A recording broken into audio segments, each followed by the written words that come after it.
Look at the Chibi charms. Tell me how it looks.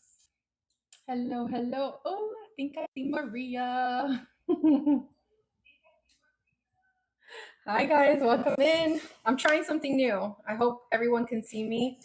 I'm trying the live manager feature on TikTok. It's doubling my voice. No, there's about a 2-second delay. That's okay. That's normal. But it sounds good. But besides that, and it looks good. You're smooth when you're moving, and your voice is coming out clear. There's no fantastic. I have the hubby testing, making sure you guys can see me and see me. Maria, does it look good? Everything on point? You can hear me? I just want to make sure because I know he's on the same network. I just want to see that I can see you guys on the computer here. Let me know if it looks good or it's choppy or anything like that. I hope not. Yes, I am. Is that okay? Because I know sometimes it might look off in the top corner. But do you see like this part of the screen, like where my hands are? Yes? You can't see me too well. Okay. Let me see. I'm going to move me a little down. Does that help?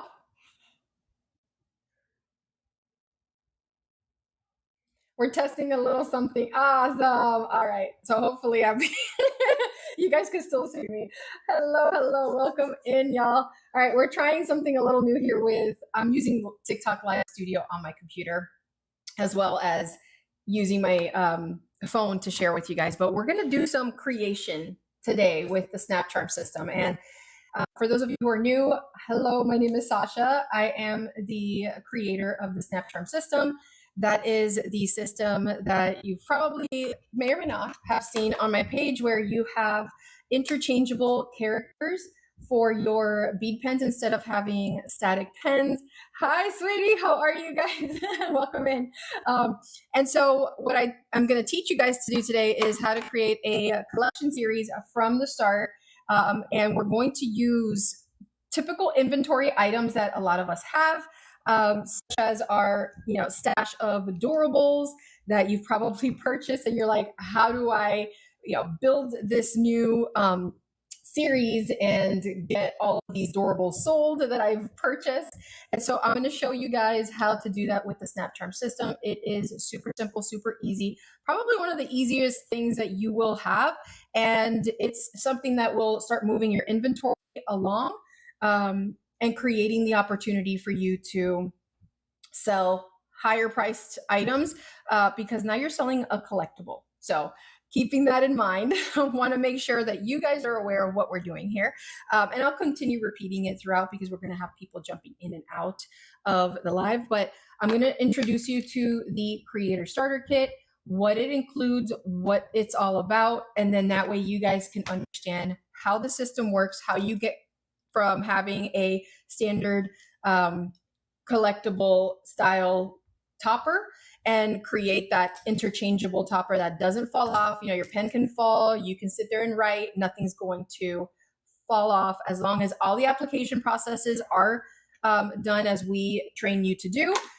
Then you shouldn't have an issue, and your customers will have an amazing collectible series that comes from you. So today what we're going to do is I'm going to take, like I said, for example, our adorables that a lot of us might have a huge stash of. We just don't have the ability to constantly be creating pens, but you can create a pen with a mystery series. So that's what we're going to do. We're going to turn our SnapCharm system into a mystery collectible that you can continue selling over and over, not just the adorables, but also the pen systems.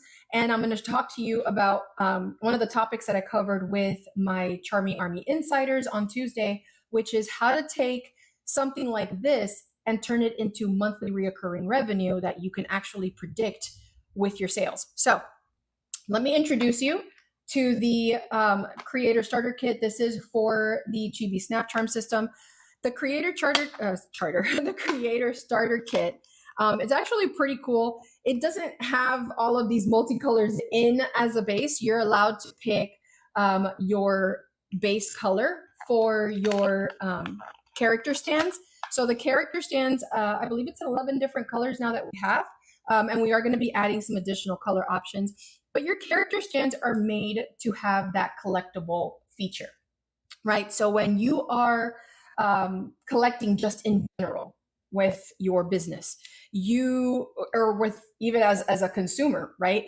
A lot of times you will have someone come in or you'll have a series that'll have little stands available for you to pop your characters on, and then you can display them on your shelves or wherever you like.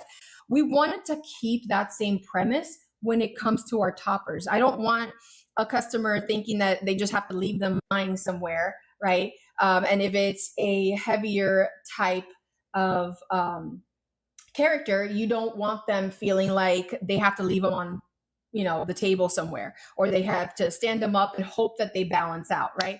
So our system comes with, and this is just the creator kit, you can buy expansions, but the creator kit comes with 5 standard character stands, right? The intention is with everything in here, you can build 5 of your base pens with the base bead on there. This is the base that holds all of the characters. And then you have your character stand and the character mounts, which are these here, for 2 characters per pen. It is intended to be a starter. It is the introduction to our SnapCharm system, which is patent pending, but it is intended to have that ability for you to kickstart yourself into this new collection process, learn how to use it, and then you can use the expansion packs to build from there. So let me show you some of the features. So like I said, you get 10 of the character mounts, those 2 characters that you can mount per stand. So there's, at any given time, you will have 1 character on a stand and 1 character on your pen. So if you wanted to sell and start selling to your customers with your base supplies, you can do 5 different pens, 2 characters, 1 stand, right? So they can buy it just like that from you, interchange the characters, keep them standing, boom, you're done. Inside your kit, you're also going to have the additional inserts that come with this organizer. So once you're done using it, you can use it to store some of your additional supplies and items. Like I've done that here with my extra charms, right? So I have I use it as a storage after I use the main kit. You can use it as a storage. So you're more than welcome to do that. I also provide you a design wand. It is a resin wand that we create. No 2 are exactly the same, but the whole goal is that it has a standard bead rod on it. You can then use that to hold your base beads in place, design and decorate them, and have the confidence that it's not just going to fly off. And it is compatible with it. And you don't have to use one of your, brand new base pens to be able to pop it on there and decorate with it, right?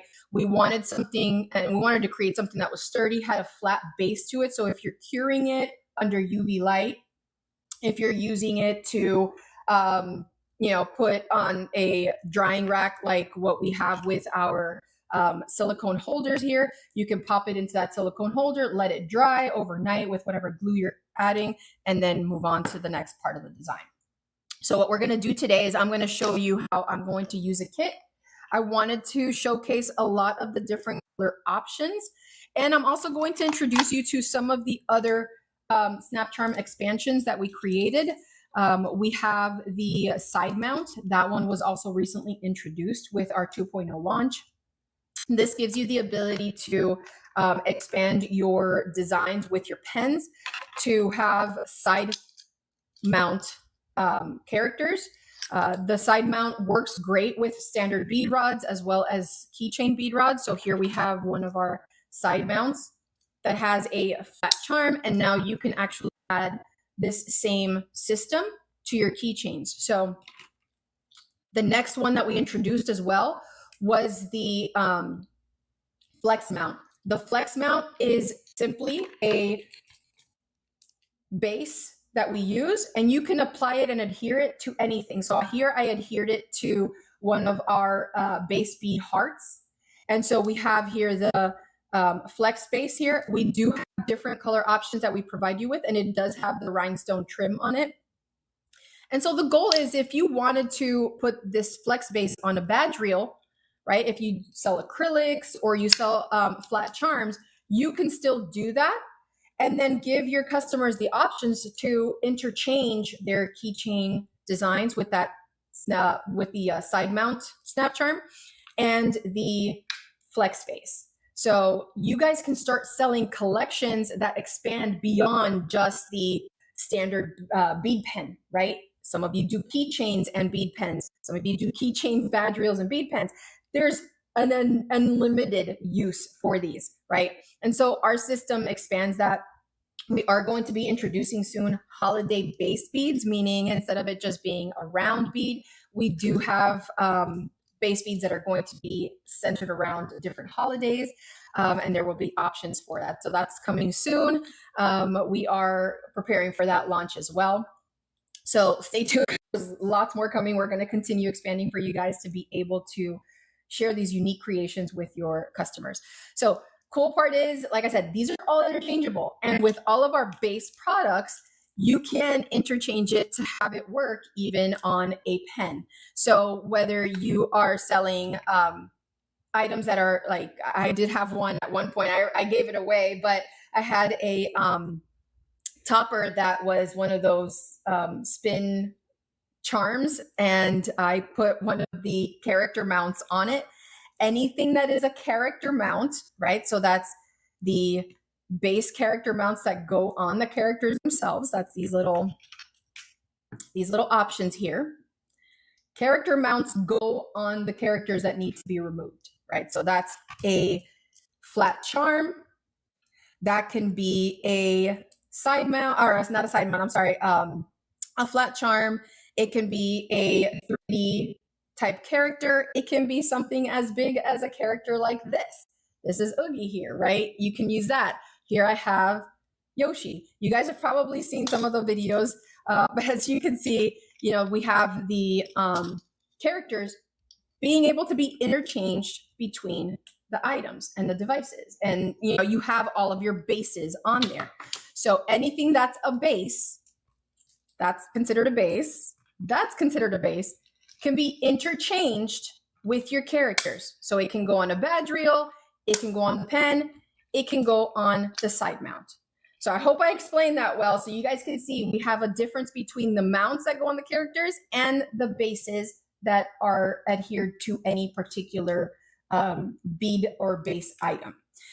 Everything that we sell to you guys has the same polarity. What does that mean? If it's a base design, you can create a collection in January, create another one every single month, and your characters your customers that have characters that they purchased from you in January can use those same characters on your additional base pen designs or your keychains, depending on how often you want to release collections, well into the future for your designs, right? They can continue interchanging. Maybe, you know, your October holiday event has a really cool design pen that matches better, and then with you know, your Nightmare Before Christmas series, and then you can interchange them and have it used that way. So keep in mind, when you do things like this, it just makes and changes up the game completely.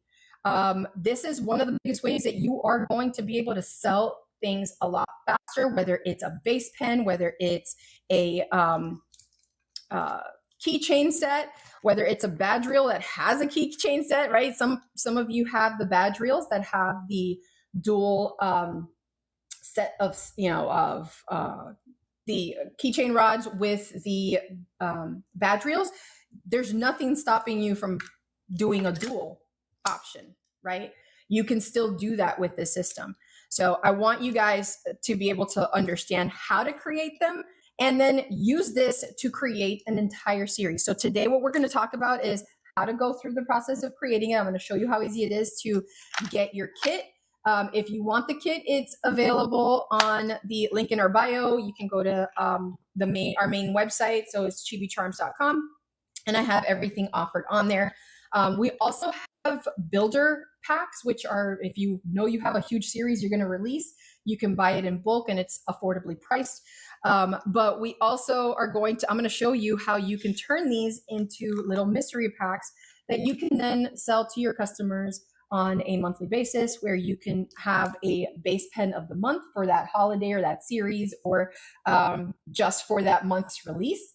And then have your characters mystery packed so that they can buy either the standard character that comes with the pen, and or have additional characters that they can add on for a premium price that you would sell your characters. So keeping that in mind, let's go ahead and start building.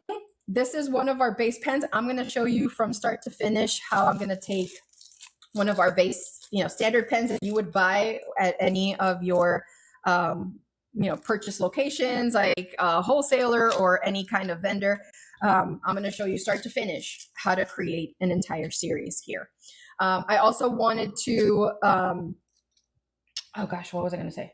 Oh yeah, I wanted to make sure that you guys were aware that when you are selling any kind of collection or any series, that you're aware that you have to sell it to a target customer. If you're going for, the durables, that kind of, you're going to sell it to a Disney fandom, right? If you have, Hello Kitty type designs already that you've purchased, you're going to sell it to a Sanrio base. So understand that whenever you are looking to create any kind of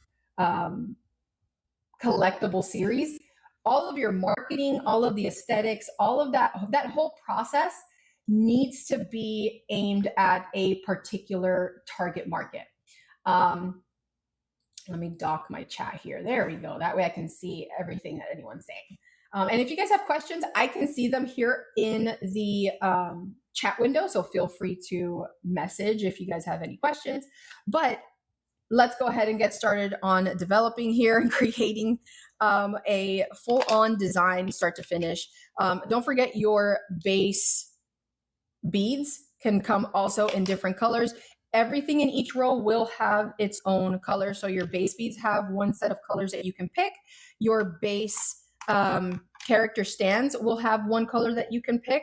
And then your character mounts will also have a base color that you can pick. So here we have 4 different durable sets, and I have a base pen that I can offer, with my, let's say it's my June release or my July release that I'm preparing for. I'm going to want to start with a base pen. Let's get our characters here put away and get them out of the way here.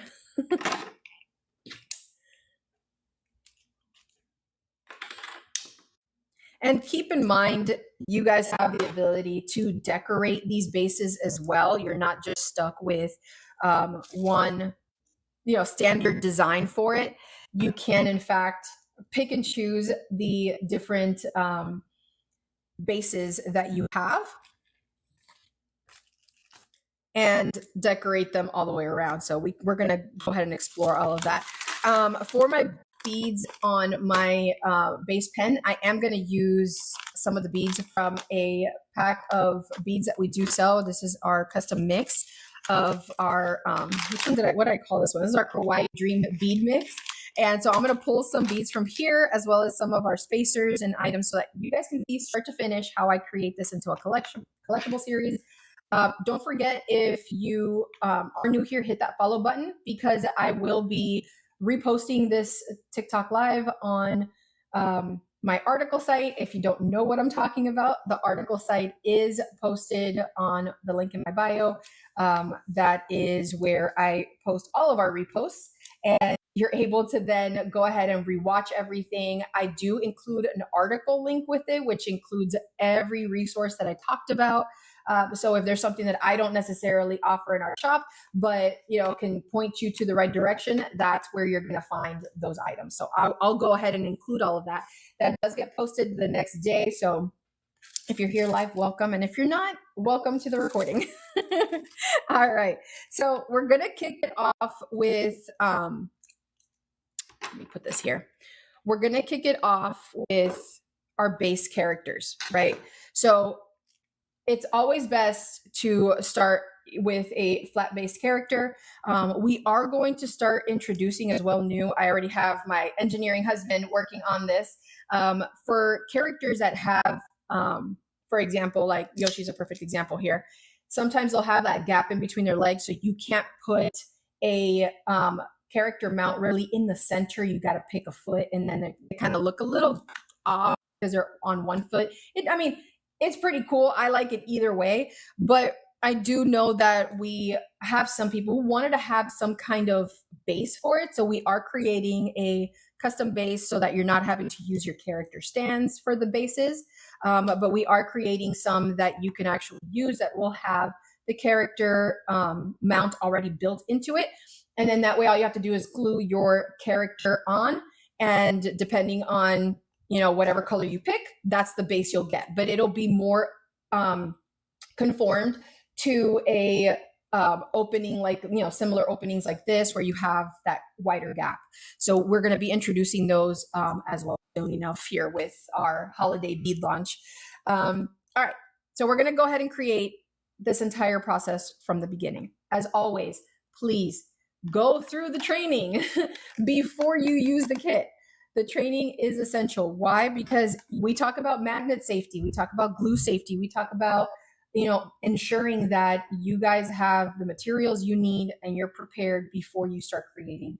I don't want you guys feeling like, oh my gosh, you didn't warn me about the fact that these magnets are super, super strong. So understand that I will do that. Let me go grab my glue really quick. It's literally right across here.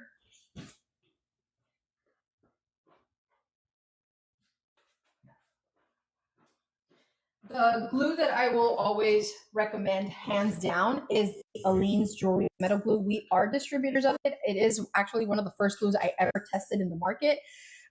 It works phenomenally to adhere your rhinestones to your silicone beads.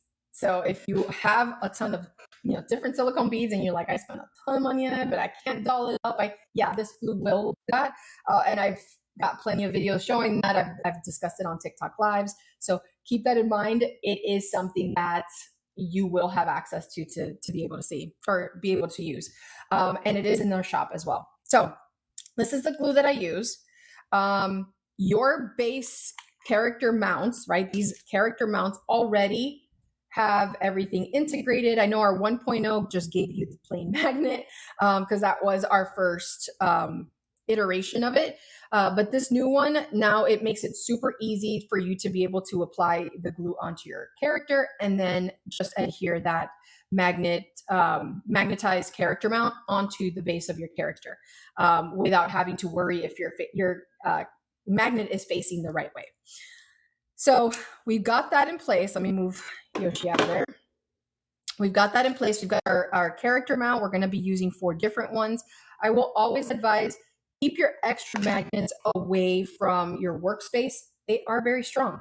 I'm not kidding about that. They are, there's a reason why I know for a fact that I can always show you guys this test, right? Where I'm putting it on our flex space and I can swing this character all the way around and it will not fall off, right? It's that strong. Keep in mind, you want to make sure you're protected at all times from that snapping effect, and that will work best, especially when you keep your magnets away from the others.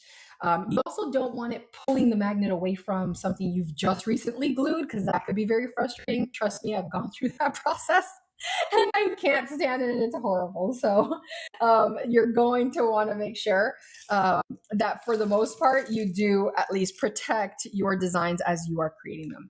I do have our silicone pen stand in place. I love it because it's got that flexibility, with the silicone. So if I want to place a character face down, it holds the character in place while that glue is drying on it. Just like any of your major glues, 24-hour curing time period. I've done plenty of these where I've tested it like 30 to 40 minutes later and can show you that it works. However, that's just me testing. So please do not do that with your actual characters. You have to give it the full 24-hour curing time. That's the most that you're going to need to do it for your characters. And that'll ensure that your characters are sticking strong to your character mounts, then that way they're not going to flake off or fall off when your customers receive the product. All right. So before we get into designing our pens, we want to set up our characters so that they're drying while we go in through the design process for our pens. So let's get that part started. We're going to go ahead and start with Cinderella here. Like I said, I want my characters face down into my silicone pen holder. And you can use anything that you have really, but I always find this helps because it keeps my characters on straight, as you can see here, for my for the gluing process. And I don't have to worry that they're going to move or that there's going to be an issue with them not having a level surface to dry on. So I'm going to go ahead and space them out. I'll use these 3 characters for now. They'll match the best with that blue. All right. So first things first, before you glue anything on the characters, you can use one of our diamond bead reamer tools. You can use a nail file, whatever you need to use. Just make sure you at least create some kind of rough surface underneath the character in the spot where you're going to add the magnet base, right? Your character mount. So on here, I'm going to just put it right here where the poo is. And I'm going to make sure with this poo, since it has a bevel design, that I can go ahead and make sure there's plenty of glue that will dry on there. Now, you don't have to go crazy with it. There's not a requirement to over glue any of these. A little bit does go a long way, but you're going to want to make sure you at least get a little bit of a rough surface there to create something that the magnet base, or the character mount, I should say, I should stop calling it magnet base, that the character mount will sit on. Okay, so I've got those 3 prepped. You can use an alcohol wipe if you'd like to take it off. I don't necessarily recommend that for this, just because I wanted to make some light scratches, right, to be able to have some kind of a roughish surface. I didn't go crazy and start digging holes in it, but I also want to be careful with alcohol swabs. Reason being, any type of alcohol product that comes into contact with glues that are like gel glues that are right in between that instant glue style will cause the glue to bloom. So if you do get any extra glue, on your fingers or on the character, just kind of leaks out a little bit, quite literally use a standard, like a literal little piece of paper towel to wipe it away, and it will dry clean. It won't leave a bloom mess, and that's that whitish residue that happens with glues that are instant style. Now, the reason I love this is because it is a gel glue. That means it's not going to sit there and run off the sides while I'm adding my base, my character mount. Like I said, a little bit goes a long way, so I'm just going to put a little dab there, if you guys can see that. It's not a lot. It's just enough to be able to adhere to the mount without it being weak on the character. So I'm going to go ahead and flatten it on there. That's all it took, quite literally. So now that I'm ready for my next character, I'm going to put the glue on there, go all the way around. And like I said, you're going to want your character mounts on just your characters, whether they are flat acrylics, whether they are 3D characters like these durables. This is it. Super simple. And we move on to the next one. And like I said, give your characters the time to cure. 24 hours, that's all you need to cure these. So if you have a lot of characters you want to prep, so in this series, I'm going to target market Disney lovers, people who absolutely love collecting Disney items, because guess what? I have a base pen that I already created that's a Disney style design. Every month I can create a different version of these, right? And have something that they can collect. And guess what? Part of that collection includes these characters that we will mystery bag and then sell it on whether it's our website, sell it on any of the selling platforms that we use. I normally always recommend, from a business perspective, have your own site. primarily because you don't want to always be competing with everyone else, like the other sites. I can't really mention it, or I don't want to get hit with like different violations, but you guys get which ones, the ones that start with the ets and then the ams. You don't want those affecting your sales, because guess what? When somebody goes onto those sites, not only are they seeing your stuff, they're seeing everybody else's stuff too, because other products will get recommended. However, if someone goes to your website, all they can see is your stuff. So you're not feeding revenue and ad dollars from your budget to feed other people's incomes, right? We're keeping it within our realm. So that's why we're doing that. I primarily use my site as the sales point, and I use different tools like TikTok, like the different social medias, to be able to get the word out, right? So that's how we do it. So our characters, good to go, right? There's not, leaking glue. There's not slippage. It's a really good and instant style glue. Now, if I needed to move this one around a little bit, I could still do that. Some of these are already pretty tight. Yeah, this one's already on there, so it's good to go. But I would leave this to cure for 24 hours and then move on to the next part of my project. I will still show you before the end of this live that it's ready to go. It will work pretty quickly.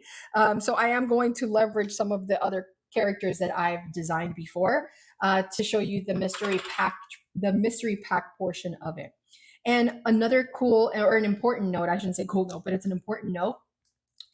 When you're giving them the ability to cure for 24 hours, that means the blooming effects, any type of blooming effect that could have happened, that time has passed, right? So that means after that 24-hour period, if you're doing the mystery bag feature, then you can go ahead and put it in there. Please do not just glue it on there, 30 minutes later, pop them into a bag.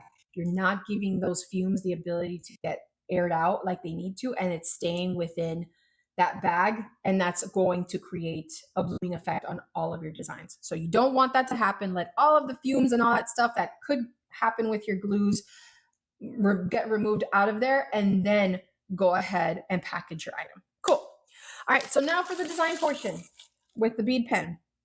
Like I mentioned, you guys can make every month, one pen a month, and then keep repeating. Just have a bunch of them made for the orders that you get in. Or you can have a, trio option where you have 3 different designs for that month. And when they purchase that design, it may come with one standard character and then a mystery bag character that also has that stand inside.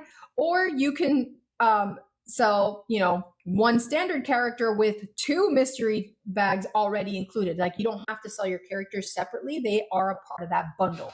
And this is where it gets awesome, because before, we would create the bead pens and it was just like 1 pen at a time that we were selling. And so we were sitting on like thousands of dollars of inventory just to be able to get a sale out.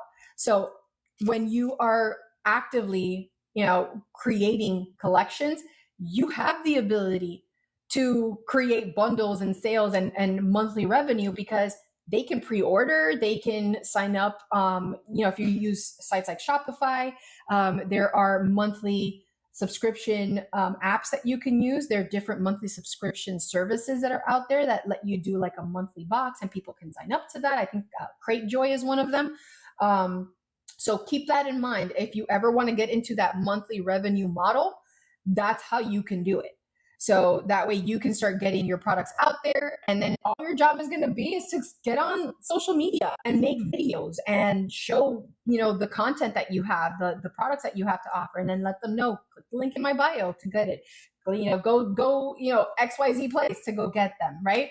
It's easier said than, it's not easier said than done. It's easier than you think, because primarily a lot of people don't realize that they can do this super simply and start moving a lot of their inventory. All right. So here we have one of our pens that we've already previously created. Well, we're going to start one from scratch.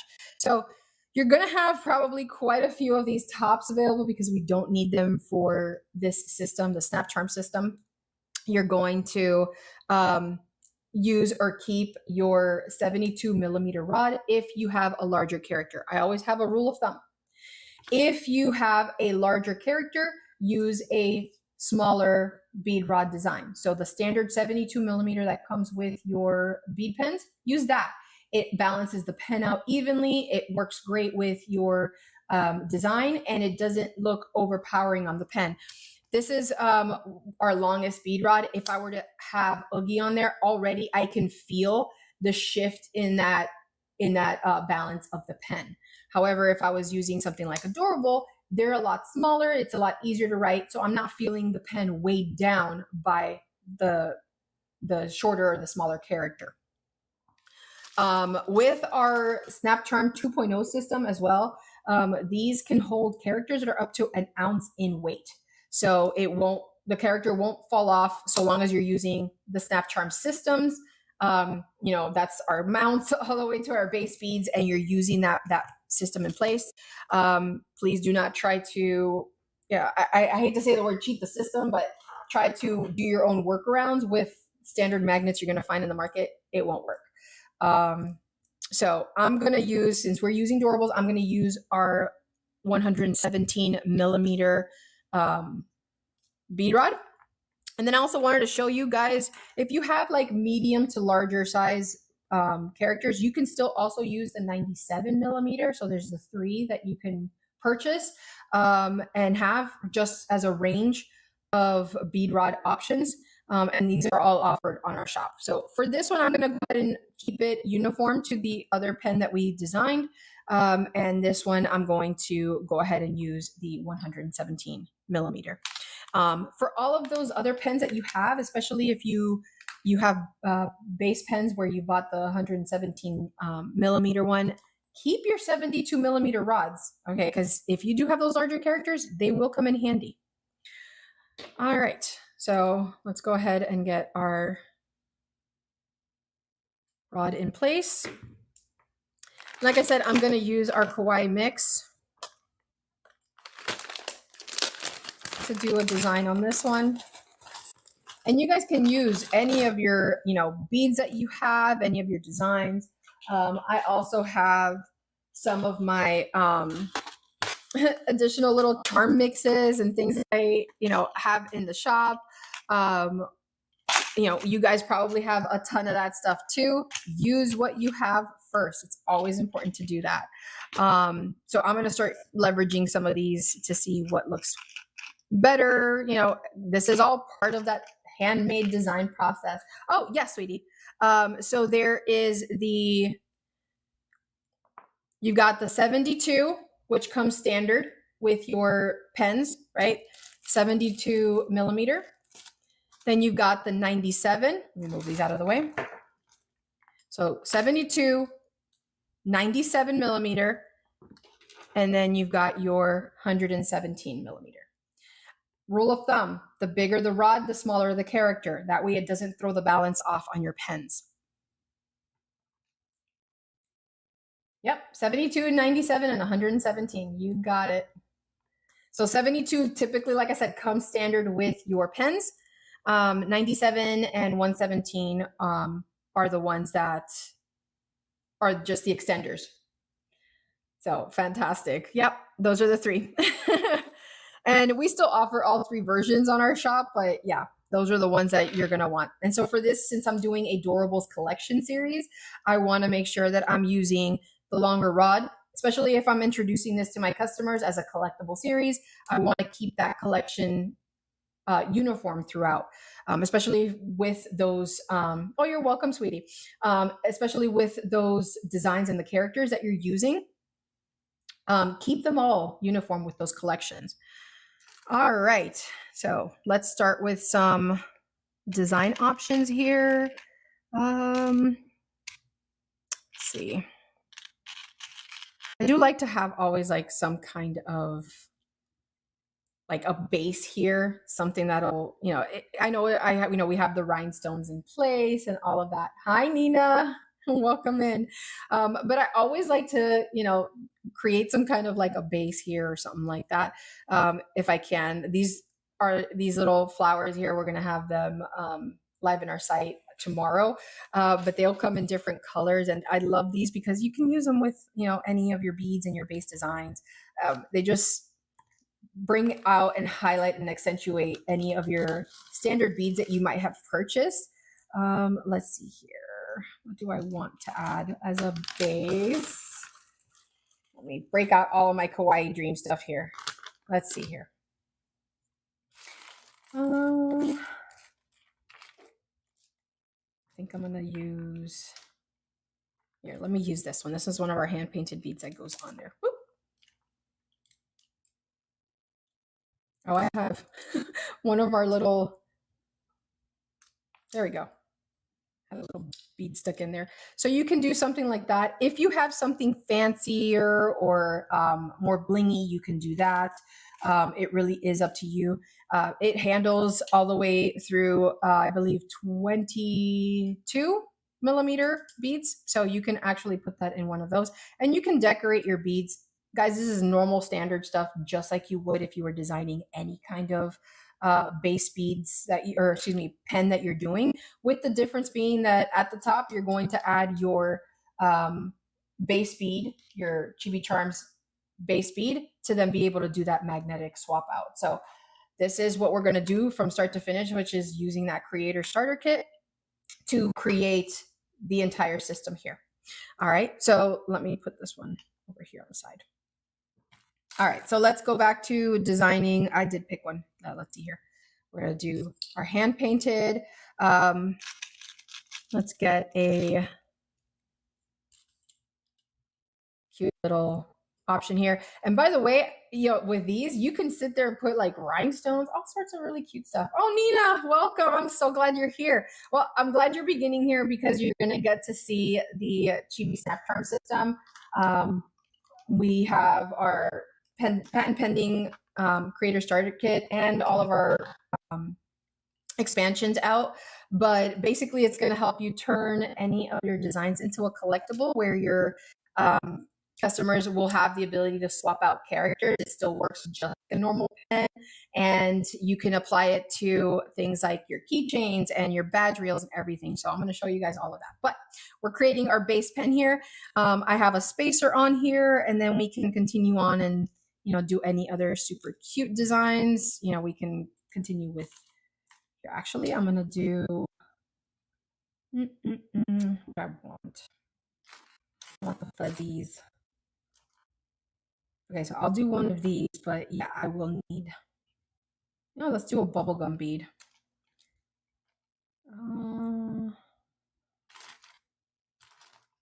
Let's see.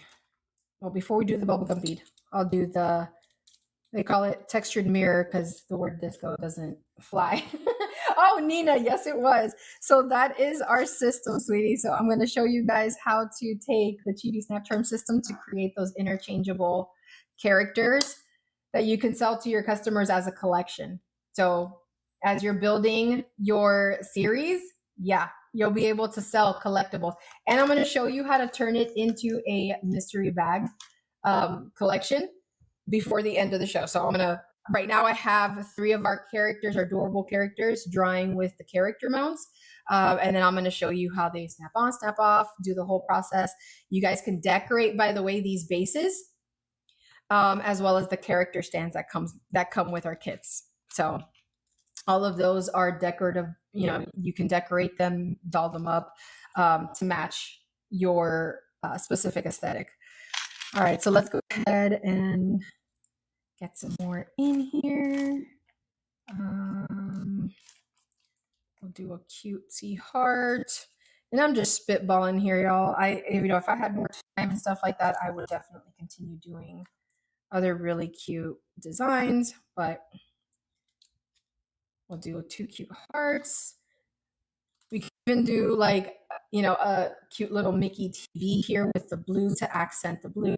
I'm the kind of designer where I will, I will use accent designs with, but I don't necessarily want it to all be pink, or I don't want it to be all blue. I want it to have different colors and styles, because guess what? If our customer decides they want to have different characters on it, I don't want it to just match one character, right?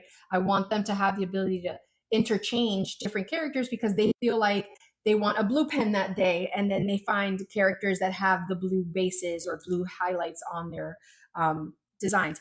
You know, we have, you can use things like these metal style dragons to create really beautiful pen designs as well, right? And then they can also be used and interchanged on your badge reels, or they can be used and interchanged with your keychains. Where are my keychains? There it is. With your, you know, side mounts. So all of that, you know, this whole system is interchangeable. That's the whole point of it. You want to make sure that you are not just focused on one color, one design, and then that's it. You want to have the ability to give your customer the ability to make a choice if they want to. All right. So I'm going to use one of these little pearl spacers that we have to kind of fit there in between the little ears. I think we're good there. That's a good amount.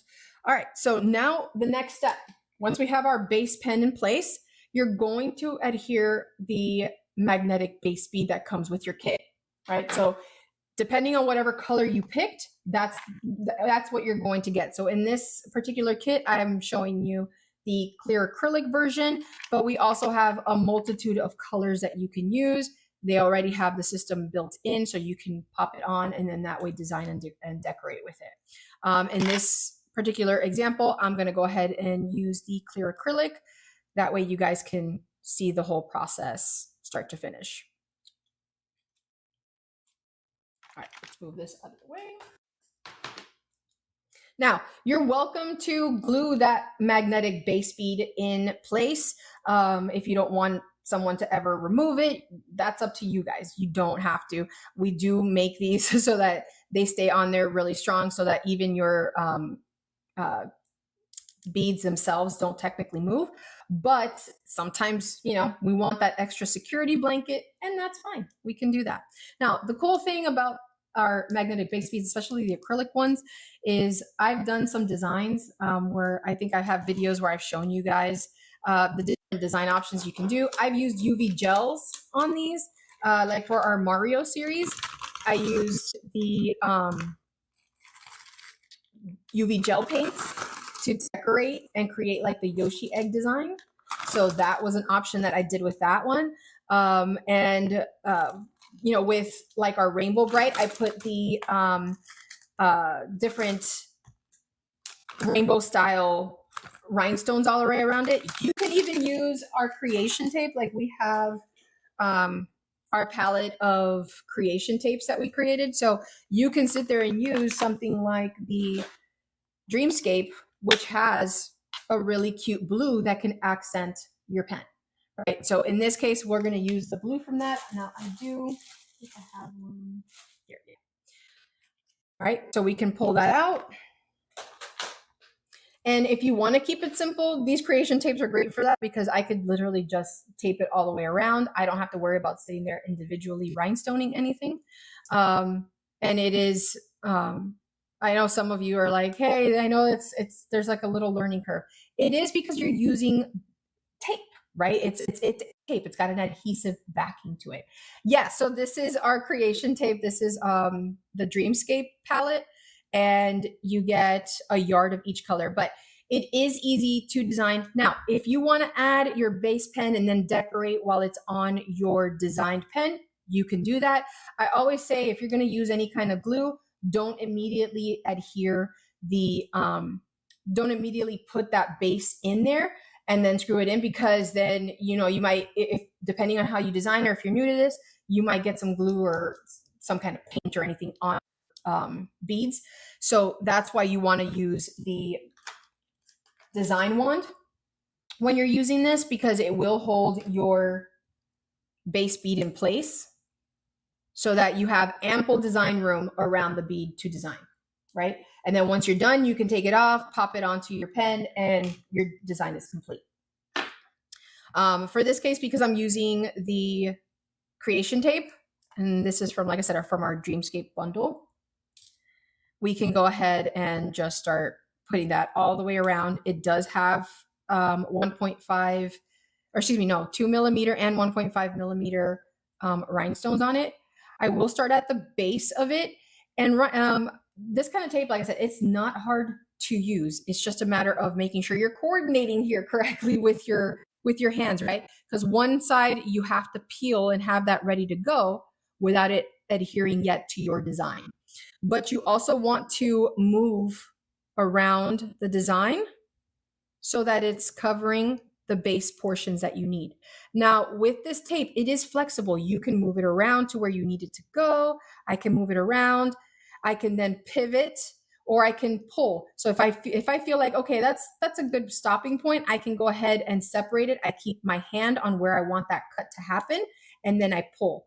When I pull, it stops that design from continuing on, right? It's not going to do that. But if I pull, I make sure that it lands right back on my piece of tape. So I'm not sticking it to my hand. It's not adhering to the silicone mat. And then I can just continue on from there and go, okay, I want to continue from here, continue on the loop around that base pen, or excuse me, the base magnet, and then continue through the rest of it. I can connect it right here. Remember, hold on to the part where you want it to cut and then let go of that backing so that it's secure and you're not sticking it to your finger, and then you pull.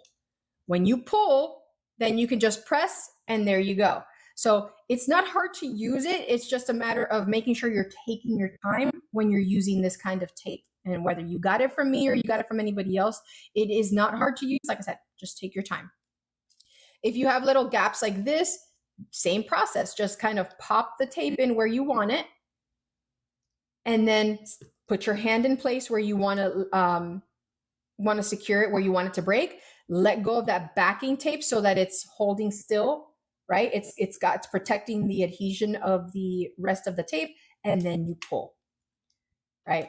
So I'm going to continue on to finish up the rest of that piece. Just make sure, and this is standard across the board, anytime you're designing with the SnapCharm system, make sure you're not putting anything that goes above your magnetic base, because remember, it's got to have that flush design for it to have the ability for the characters to stick to, or to adhere with that magnet to that base pen. So you're not going to want to completely cover and have anything that can go above the edge of that magnet. Okay. You're also going to want to make sure you're careful with your adhesives. So any glues and stuff that get onto the magnet, quickly with, a standard piece of paper or a paper towel, just wipe it off the top. It's super simple, easy. You can just wipe it and you're good to go. It's not going to mess up the magnet in any way. However, if you do by chance, because it could happen, right? If you're new, or if you're, you got distracted for a moment and, something happened, you may get some adhesive on the magnet and it dries that way. If that happens, make sure that you get a nail file and you file it off of the magnet. So you can remove it. It's not, it's not a loss to do that. But you have the ability to, and there we go. You have the ability to remove it and still have that magnet work. Okay. All right. Perfect. If there's any little additional gaps, I can go ahead and come in and pop a little piece there, let go, pull. So I love creation tape, man. It just flows easily around that design. Like, there you go. All right, cool. Let me see if there's any questions. How much are your kits and what comes with it? So the kits are on the link in our bio. I can't, they're not gonna let me, I hate to say that, it's with the lives, you have to be careful when it's not within TikTok shop. It comes with 5 of your character bases. You can pick up to 3 different colors. So 1 color style for your base, 1 color style for your, for your stand. These are your character stands. 1 color style for your magnetic bases, and 1 color style for your character mounts. So you can have up to 3 colors. We offer the clear acrylic magnetic base beads for the bead pens.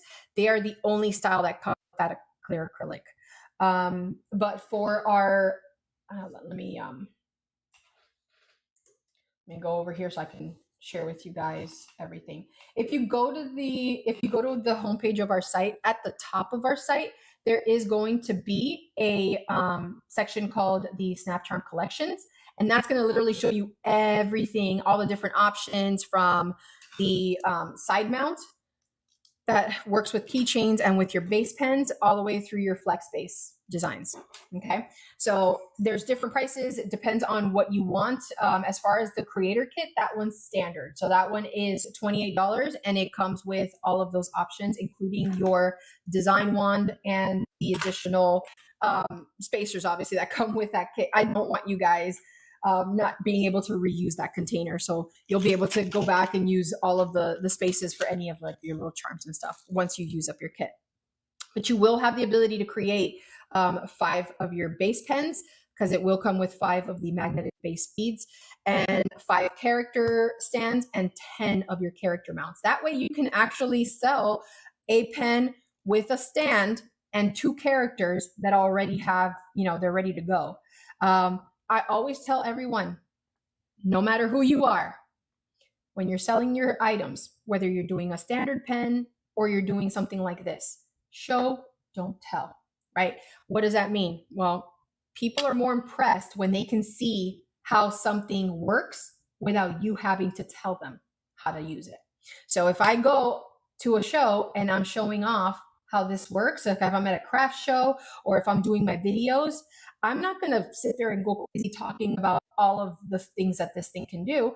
So actually, one of the most popular videos I have is showing the Yoshi transition between this, the Yoshi and the egg and the little characters, right? So when you're marketing yourself with this system, you're going to want to show the process of these characters. Have your characters lined up. Have a bunch of different characters lined up. And then literally just pop, and show them how it works. Show them that they can use the character stands to use them as displays later in their workspace or on their shelves at home, right? You have the ability to now create a collectible series. Hands down, creating a collectible series will help you move your inventory so much faster, and will actually have people wanting your stuff, not just sitting there doing a live and selling one pen at a time. You guys can even do pre-orders. If you have a series that you're going to work on, do your pre-orders. Get your videos out there, get your content out there. If you're selling things like durables, your background better not have Hello Kitty on it, right? Your aesthetics have to match what you're selling. If you don't like to talk on camera, use the audio sounds that come with TikTok, like the ones that I did for my Mario series that introduced this entire system. I used the little sound bites of the characters. So I had like the Yoshi doing that, and doing all of those little things. That's what I did. It is not hard to be able to sell your collections. It's just a matter of how you present it. And you're talking less and doing more, right? You're showing off more. So here, our base pen, good to go. Obviously you guys can spend more time decorating and putting a bunch of stuff. I know, it's already 9:00. I know, if I'm on for the next couple of hours, we're going to be creating a lot more stuff. So I want to make sure I have plenty of time. So you create your base pen, right? If I wanted to sell this as a series, I'd have multiple ones. I'd have like 3, right? Because you don't want to go crazy with your choices, but you want to give them options. So if someone loves the pink one, if they love the blue one, this one's the white and pink, I can have a solid pink, a white, and a blue, right? For that series, for that month. So that's what we're talking about. We're going to talk about, being able to do a monthly series that you guys can continue generating revenue from. So if I create my 3 pens, this is the same style that you're going to get for every single pen. So you can buy the blue, you can buy the white, or you can buy the pink, or you can buy all 3 and have a bundle, right? Each one can come with 1 standard character and 1 mystery bag character. We love mysteries, right? People love collectibles, especially things that are mystery bagged. I'm going to share, like I said, on my TikTok live recap, I'm going to share with you guys where I got some of these other supplies, but things like these little Mylar bags that you can put the characters in and then seal them yourself. They're going to be ideal for these kinds of series, right? You can use a thermal printer to print a label on it, right? For that month's series, so that you already have some of these pre-created, pre-packaged, and then when somebody buys it, it's literally pull from the bin and go, right? You can do it that way. So just like they would get a mystery pack, you could just pop your character in and go ahead and then seal your character up, right? So I have this super cute portable rechargeable heat sealer. It has like the 3 levels. I bought a bigger one because I also sell like sugar rhinestones. Like I have all of the DIY supplies here in my shop, but for things like these smaller bags, this works perfect. I don't have to worry about leaving it turned on or anything. I can just pop it on when I need to. For Mylar bags that are heavier like this, you're going to want to go to like a level 2. If you do a level 3, it might burn a hole in it, or burn the seal, but it's super quick and super easy. You do this, it'll turn green when it's ready, and it's done. That's it. It won't come out. Now you have your own little pre-packaged mystery, right? And this is how you present it. Be like, "Ooh, what's my mystery pack?" Like these are our pen designs, right? These are the ones that come in, are being released for July, right? And each one comes with a mystery pack character. Yeah, let me do another one because I'm going to show you guys. And you guys don't even, like I said, don't have to say anything if you don't want to. There's AI voice options. You can have if you're not you don't have your perfect marketing voice, not a problem, right? You can use AI tools to be able to create the marketing words for you. Let me seal it up. Turns green, I let it go. Perfect, right? So there's my series. I can be like, oh, you get, this is the one that comes standard with this one, or this is the one that comes standard with that one. Now with durables, we don't get a pick on what we get for the most part. So you might just want to mystery bundle them. You just say like, hey, this is the base pen, and you get 2 mystery characters, right? Per pen. Let's see what we got in this pool. Open it up.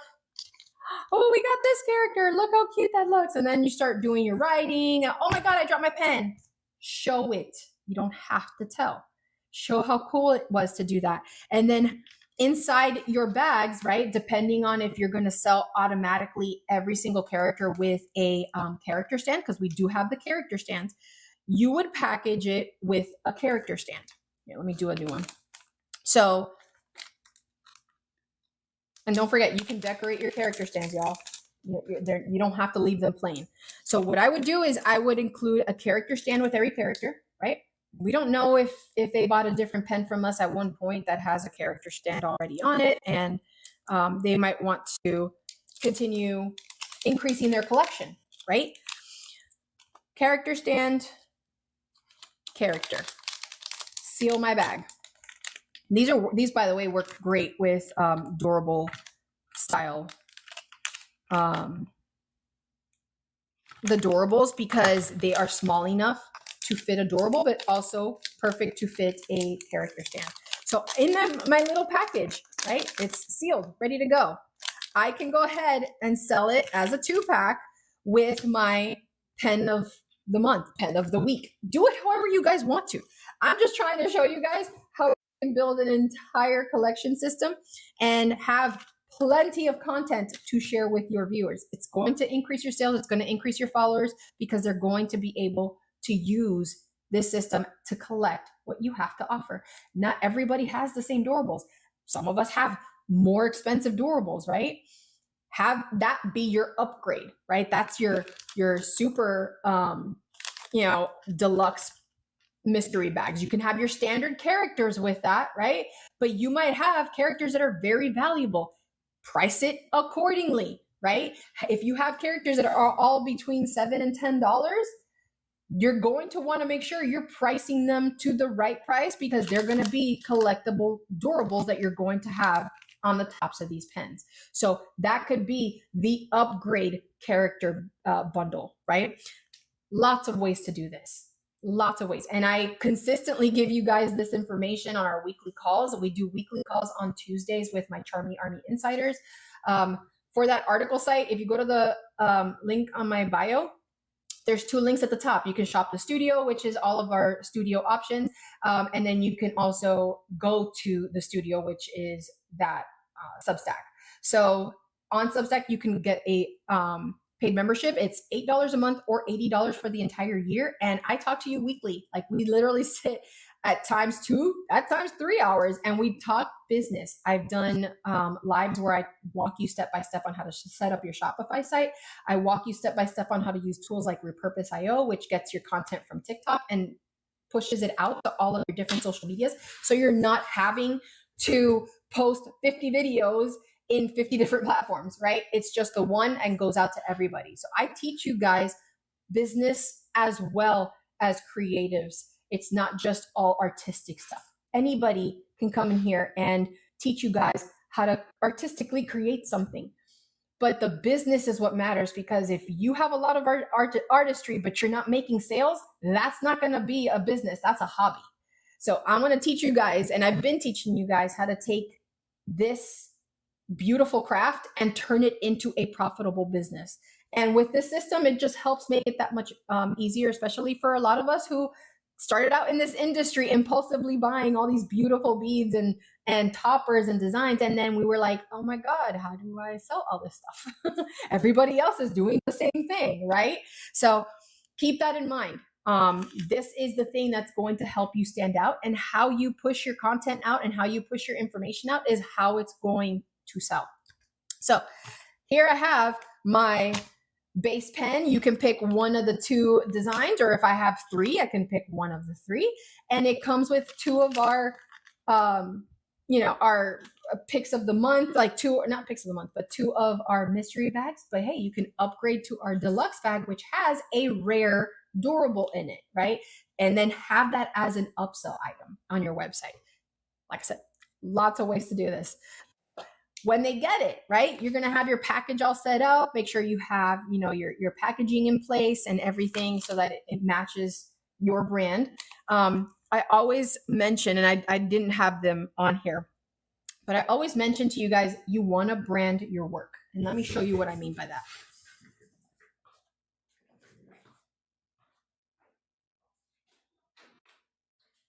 So when I created the series that you saw, that you guys have seen for the Mario set, I created it and I made sure to add my brand to that design. And what I mean by that is, somewhere on my pen, I added this little jewel piece that has my business logo on it. And it has my established date for my business, right? When I actually went as an LLC, because I had previously started this business with my keycaps. And that's what let me show you. I kickstarted it, and not through Kickstarter, but I kickstarted it by selling little custom Chibi keycaps, custom keycaps. And then I fell down the rabbit hole that was bead development and design, right? I knew different ways and ideas on how I was going to do this, because I started through that keycap. So I ended up rebranding and calling myself Chibi Charms, because that's what we established. Anyway, bottom line is, when you create a brand for yourself and you have your business in place, make sure you brand your work. This way, if somebody is using this, design and this series, and they're using it at work, they might not necessarily remember where they got it from. They might not have your business name top of mind, right? But if the person who's looking at the pen and going, oh my God, this is so cute, they see your logo, they see your brand, guess what? They'll know where to get it. It's right there on the pen, and no one else can take credit for your work because you have your branding on your pen. So don't forget, moving forward, if you're new here and you've been doing this for a while and just didn't realize it, start branding your work so people know who you are. They love your work. They'll know who you are because your work is branded with your business and your brand. All right. So enough about that. Oh, and one other cool thing. For your base characters and stuff, if you want to, you don't have to leave your characters status quo, right? What does that mean? I don't necessarily have to leave my characters the way they came packaged. Like, for example, with Toad, I went ahead and added rhinestones all around the little mushroom cap. And then I added rhinestones as well to my little mushroom because I made him my super special extra, that's the bling series version, right? You guys don't have to keep your stuff the same boring or standard designs. You can do whatever you want with them. You're the designer, you're the creator. It's why people are going to pay the money that they're going to pay for our designs. It's because we took the time to hand create the design in the first place. Don't ever undervalue your work, okay? This stuff does take time. It takes patience. It takes designability, especially if they love what you created. That's all artistry, right? That's why it breaks my heart when I see people with such gorgeous designs selling their pens for like $7 to $10. Even if they're not using the SnapCharm system, it's just, it kills me because I'm like, I know how much time that thing probably took you, and you're selling it for about the same amount that it probably just cost you to get the base beads, right? So keep in mind, don't ever undervalue what you do. If someone's not willing to pay the prices that you're offering, then they're just not your customer, right? Target the customers that are willing to pay for the experience and for the collectible that you have to offer. You guys are collection crafters now.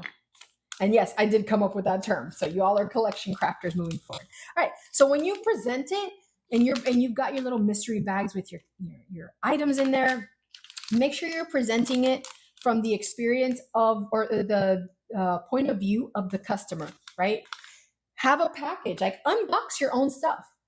Like literally create, you can even create a series where you're like, this month or this week, we're going to unbox what, the February series is going to be. And maybe it's Valentine's based. Or, hey, we're going to do our 4th of July or our summer. Let's do a summer. We're going to do a summer collection release. Let's see what you would get and unbox it with me. And quite literally show somebody what that experience is like. Because I'm going to tell you right now, that is also going to help to sell your product. Think about all the times you've bought something from somewhere, whether on TikTok, whether on any other platform, on TV, right? You saw the product in action, but you also saw what you got in your package. Like literally think back on those things that you made, those higher price purchases. You got to see what was going to be included in the kit. You got to see what's included in the package, right? So make sure you're sharing that. Make sure you're showcasing that.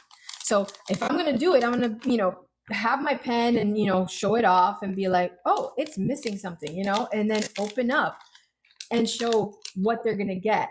Oh, we got, Pilot Winnie, and that's what goes on our pen. And let's see what our other character is. Oh, we got Rue. Cool. Rue can go on the character stand, right? There's the experience. There's the whole process. Easily signed. I see the aesthetic matches the character style, right? The background has maybe like a cute Disney picture or some kind of Disney stuff, or maybe like a little Mickey plushie, like little things like that encompass the design that you've created. Like that's the experience you want to share. If you're at a show, you're going to want to show that experience, right? Have your little mystery bags in like a container and be like, oh, you guys get to pick your mystery bag. So it's $10 for every mystery bag. And it comes with the character stand. The character's ready to go on your pen, and make it fun, make it entertaining, right? Don't make it, just, okay, here's my stuff, that enthusiasm that you would get if you went to like a store and bought little packages and you're like, oh my God, I can't wait to see what I got. That's the same excitement that people have when they see these items. That's the same experience that you want to share with them at your craft shows or your events that you're going to do, or even online.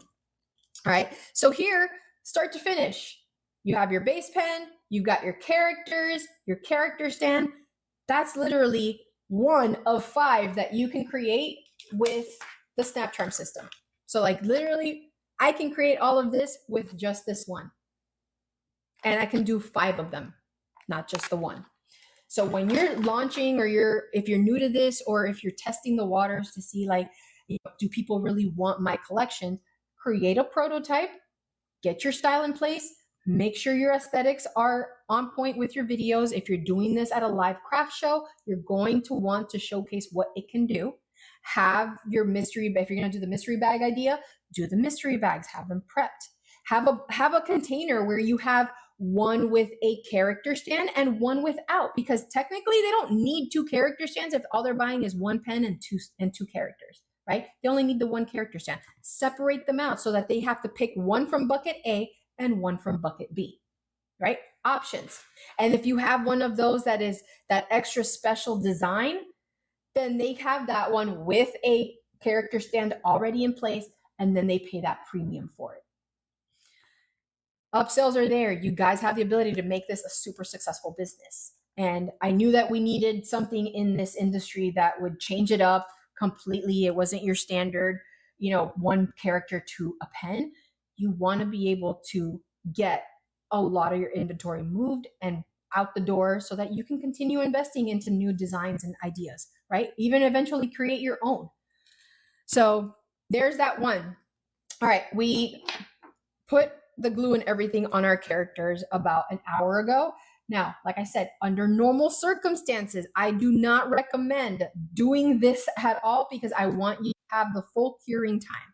But I want to show you how awesome this glue is because it can, in fact, hold your characters. She's on there. She ain't falling off. And I can keep her drying, but it's been an hour. I've done it in even less time with the others, but it's been about an hour. And my characters stay on, right? So once again, I can sit there. I can, once an hour goes through, if I want to continue decorating my characters, I can do that, right? You can let them cure. You don't have to touch them. You don't have to do any of that kind of stuff. But if you want to finish the design so that in 24 hours, everything's good to go, you can do that. This is our pen holder, but it also works as I call it my drying rack as well for my characters. Because that character base, you have enough space on there, you can put rhinestones, you can color it with UV gel and cure it. Let's go ahead and play around with that. I'm going to grab my UV lamp and some, like my base UV gels, and we're going to decorate the base of Cinderella.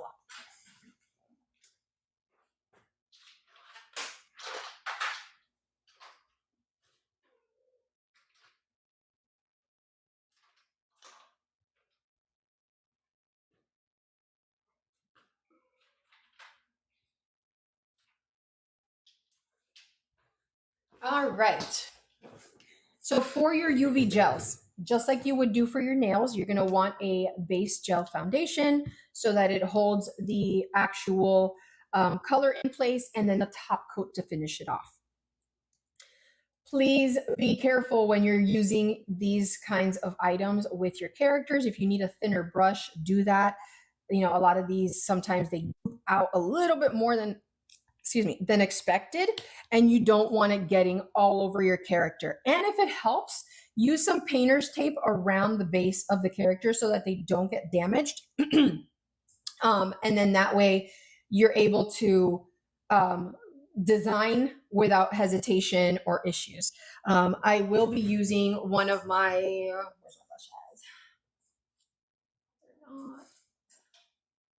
my brush? Oh, they're over here.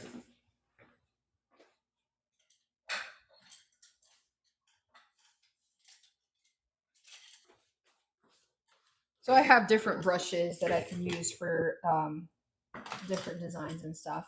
So like you can use like really thin brushes. It really just depends.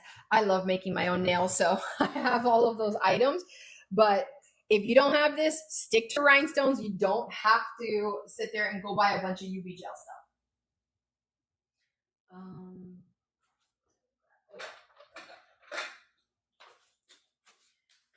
I use a little glass thing here so that I can put some of what I need on there and then move on. So I'm going to use the gold. I love the gold for her because most people would think, oh, I'm going to do a blue so that it goes great with her dress. I don't necessarily want that. I always like to have that, oh God, what's that? That design equilibrium when it comes to doing things like this. You saw it on the pen, right? I didn't do blue on blue on blue. I did blue, white, pink. I had essence of blue, and then I topped it off with that blue. So it gives the design kind of an even look without it looking like there's just so much consistent color one after the other. All right, so for our base gel, all of these have a 60-second cure time, so keep that in mind. You are going to need a UV lamp.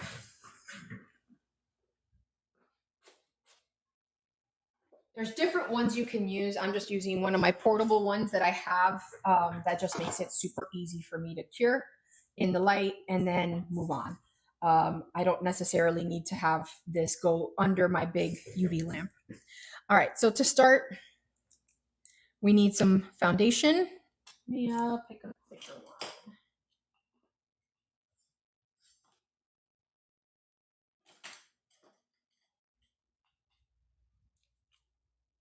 That's a little too big.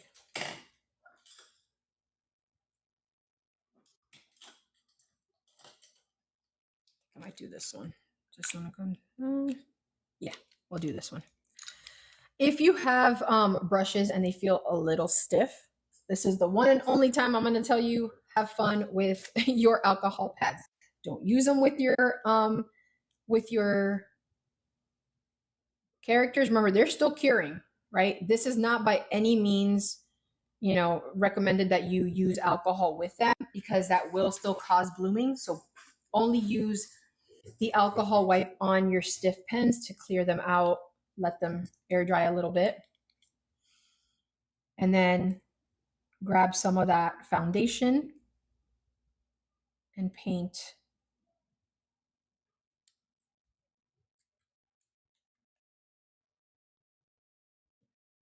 the base of that character stand, or excuse me, character mount.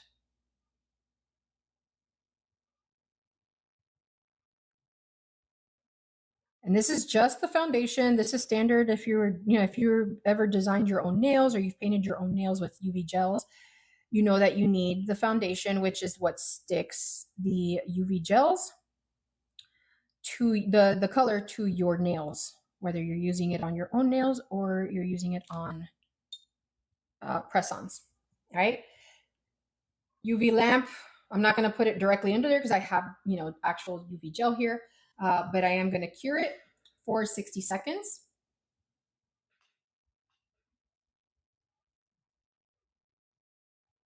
And I'm going to show you guys the different methods. We can use rhinestones on this one. I've got UV gel on the other one. And I'm also going to show you how to use that same creation tape to use it around these. So we're going to do 3 different methods of decorating your character mounts. Now keep in mind, your character mounts, if you want to keep it the same color that you have, you can do that. It is up to you. The difference being that you're going to want to decorate it because it is the part that's going to be seen. Remember, your mounts, your base mounts are flush, so they don't see anything on there. What sticks out and what is there is going to be that character mount. So you're going to have your character mount. So if you want to decorate it, you want to put rhinestones, you want to put creation tape, you want to put UV gels, by all means, you can do that. All right, so we got our foundation in. I went ahead and cured it. Now I want to go ahead and paint the base. Now we can go ahead and grab another alcohol pad. Here, let me put her back.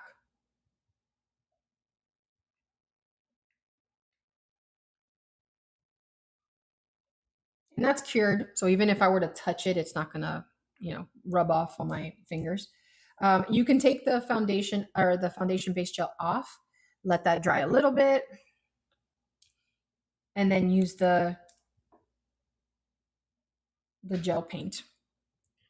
Like I said, you can even design using this feature here with the pen holder. Now this has a glitter gel. It is a glitter gel inside.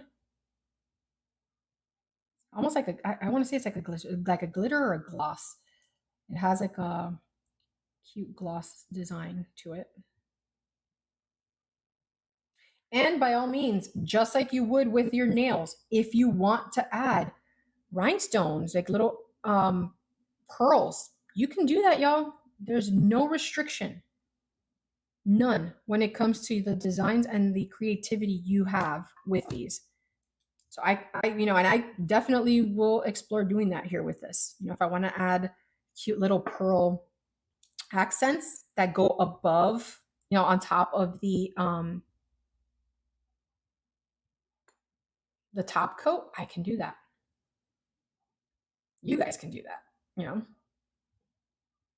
And it's making use of those supplies. Like for me, my first go at anything super creative was literally wanting to learn how to do my own nails. It's not, it's one of those, processes where I was like, I really want to know how to design my own nails. And I did, I loved it. And now anytime I find a different use or thing that I can do with UV gel, I will do it. All right, let me cure that again. I'm gonna cure for 60 seconds. And I'm gonna wanna do 2 coats, just like I would do if I was doing my own nails. I wanna make sure I do 2 coats of the paint itself. Shake it a little bit too while this is curing.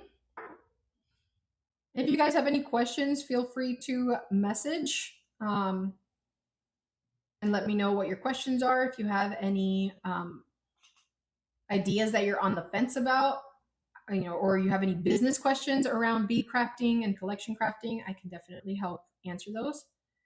There's actually a video I'm going to be posting tomorrow. That's a very important PSA for, it's like not a continuation, but it is a offset of one of the videos I talked about where,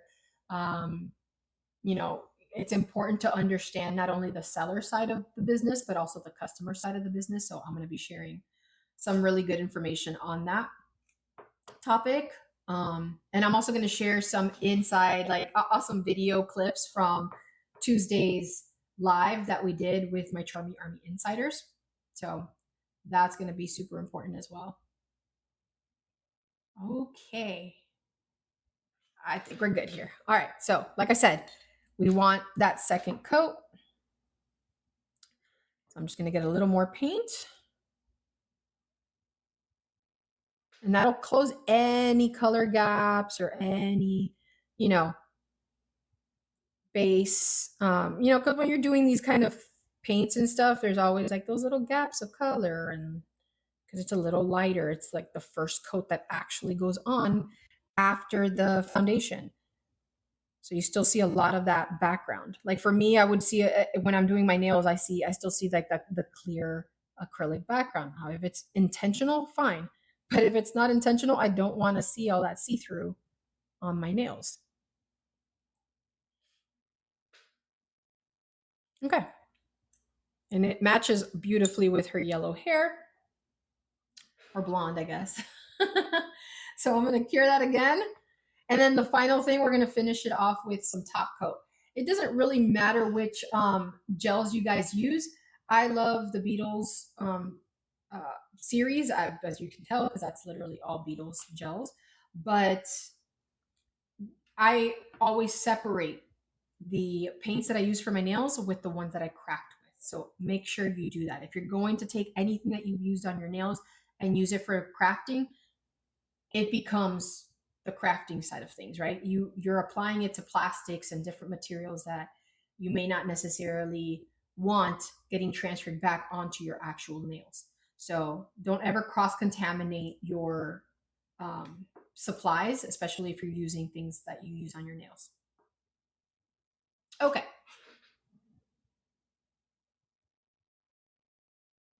As soon as it's done, then we're going to go ahead and do the final. Here, I'll leave it curing there while I remove the yellow.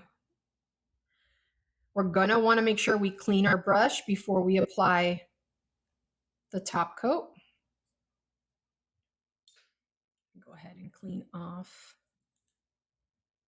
those. Now I'm going to lay a little bit of that top coat on there.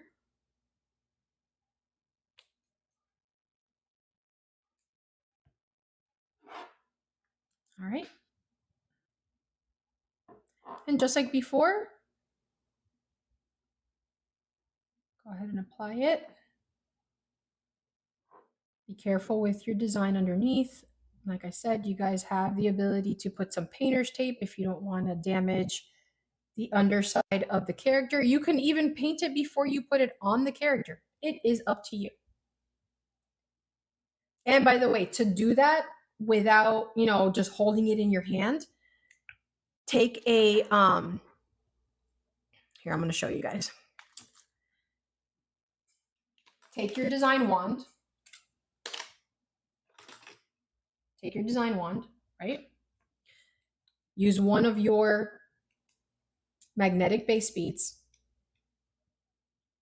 Attach your character bead to it. And go ahead and do your paints. Do all your decorations, your rhinestones, and everything. Finally, attach it to the character. So that's how you would do that part. Make sure you are, God, like, this thing is like hard. Make sure you do your designs and decor before you attach it to the character, or if you want to do it afterwards, you can do that too. It really is up to you how you guys want to do it, but you have the flexibility in place. So let's go ahead and finish adding that top coat.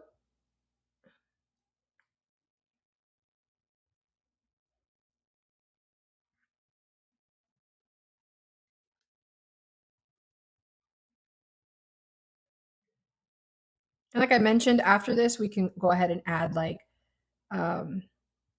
use some of the rhinestone gel that you would typically use on your nails, right? Use it to put those little flat back pearls on there to just give her that pearl design.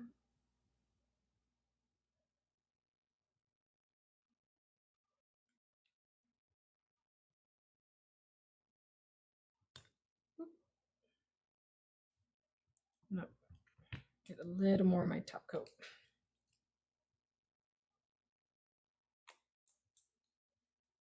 And this is just one of the options you guys have to decorate. Really is up to you.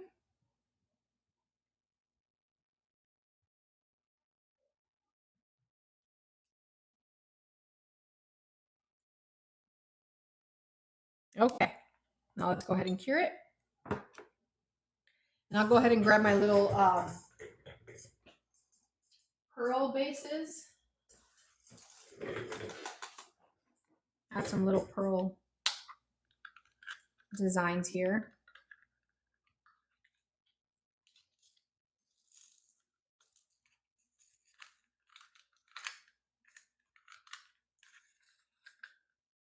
And I can use rhinestone gel to go ahead and adhere it.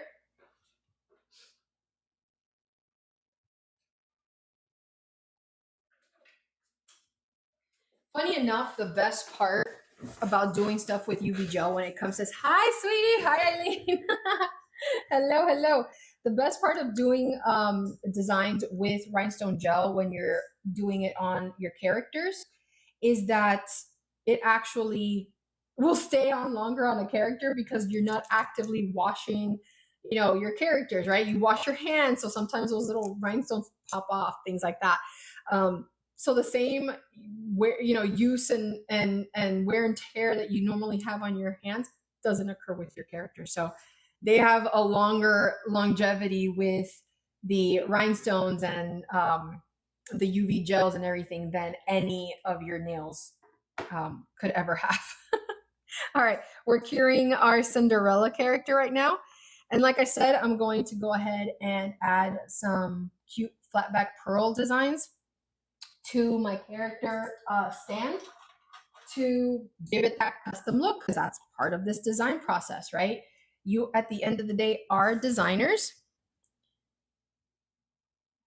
Just a little dot goes a long way.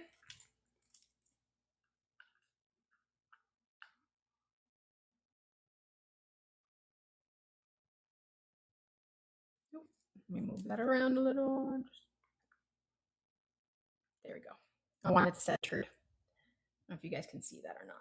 It's centered there. And I'm going to put a few all the way around. And don't forget, just like anything that you're designing, Symmetry is important depending on what you're creating.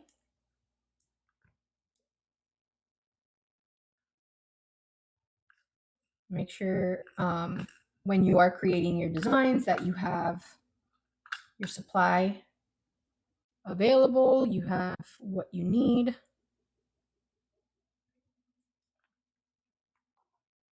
And by the way, this is rhinestone gel, so it will move around. So you may just need to quickly add, a couple of them. You don't have to add every single one, cure it, and then move on to the next. Like I said, this is just one option you have. You don't have to do this for every single one. We're just doing this as an option. All right, I'm going to flash cure so that they stay in place. Flash curing is anywhere from 15 to 30 seconds, so it's half that. Air dry, or will it dry under UV light? Yes. So that's exactly what I'm doing right here. I don't know if you guys can see that part. It's just off to the side, but I do have it. There we go. It's right here. So I have it flash curing for 30 seconds. Actually, it's 15 seconds is flash cure, but this I let the 30 seconds run on this little portable light. And then that way it at least cures for that little portion of it so that they're not just shifting around, because this is not like your gel glues. This is rhinestone gel, and it doesn't have, it doesn't have the adhesion that an instant type of glue or like the Aleene's jewelry and metal glue have, because those are meant to stay in place and they air dry versus versus a UV gel. Okay, there's that one. I've got room for about 2 more, I want to say.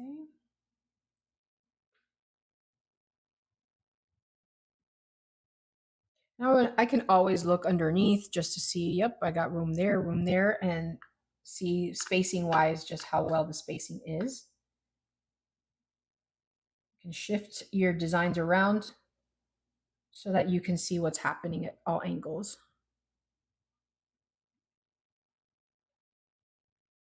Not just from a side view, but like I can shift this one a little more that way, this one a little more that way, and this one there. Perfect. I like that symmetry. Okay. All right, let's cure since that one's good to go. And what I did was I added flat base pearls around the edge of the base. I just wanted to show you guys different ways that you can decorate those character mounts to just make them that extra special, right? These are not pens that someone can walk into a Walmart and go buy. These are designs that they get from you, from your beautiful mind, to be able to get that collection. So understand that, it's whatever you create, that is your design. That's why I always tell you guys, please brand your pens, brand your designs, because you don't want other people taking credit for your work.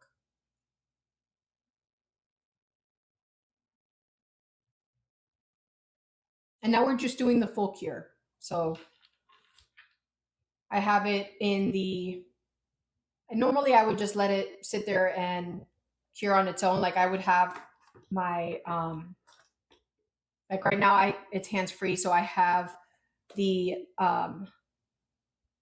pen holder holding on to a Cinderella, and then the lamp right on top curing it. So hands-free definitely works out. All right, let me go ahead and close this one up. And this just helps when you're using like rhinestone glues. It helps because you can actually cure them right away. You don't have to put glue and then hope that the rhinestone, hope that the rhinestone goes and dries on time with the other glue application. All right, so she's still technically curing, but there she is. She's got her pearl base, right?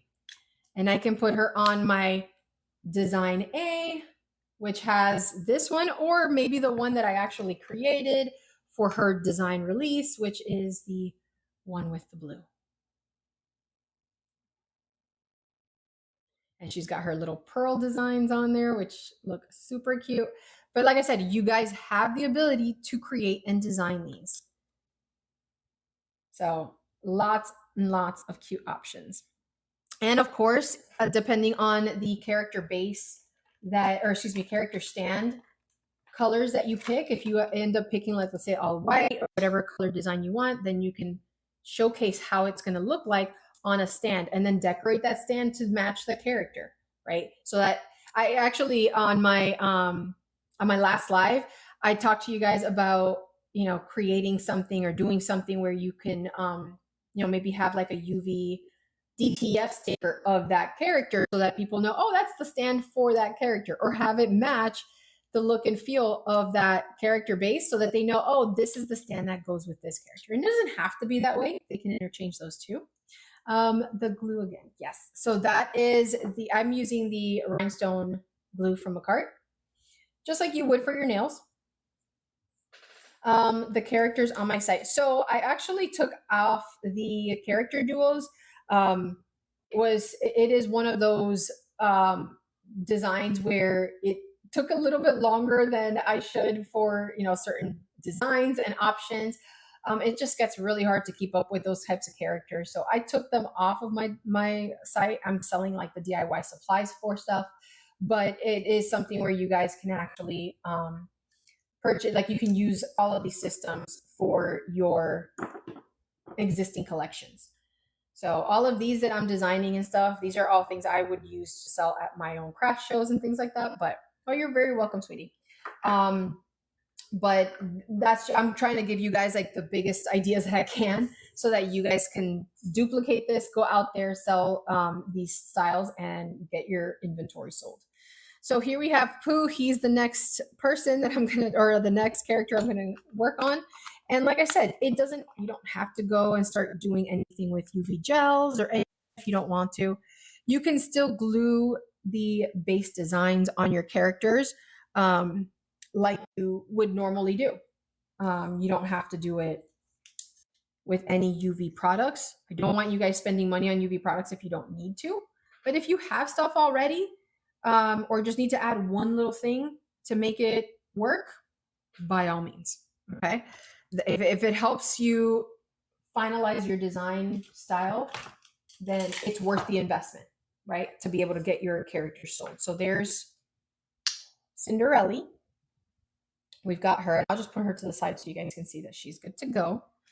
And then we've got Winnie in the middle here. Now we already used UV gels for Cinderella. We want to try something different with Winnie. We can do creation tape. We can do regular rhinestones if we wanted to. I think for him, I'm going to go ahead and use creation tape. Let me see. Let me pull him out so I can see. So he's got like a teal. He's got like a teal little cup. I want to pick stuff that kind of accentuates the design, right? I don't want to just use the golden yellow that he is, or even just the red from his shirt, right? Oop, I got to make sure I put it in camera here. Can you use resin also instead of the glue? So it depends, right? Resin inside things, or like resin that cures the character mount on a character, won't work because the light can't get to that little in-between gap between the character and the mount. So you're going to have uncured resin in there if you're using like a UV resin. If you're using a standard resin, it can depend on the character style.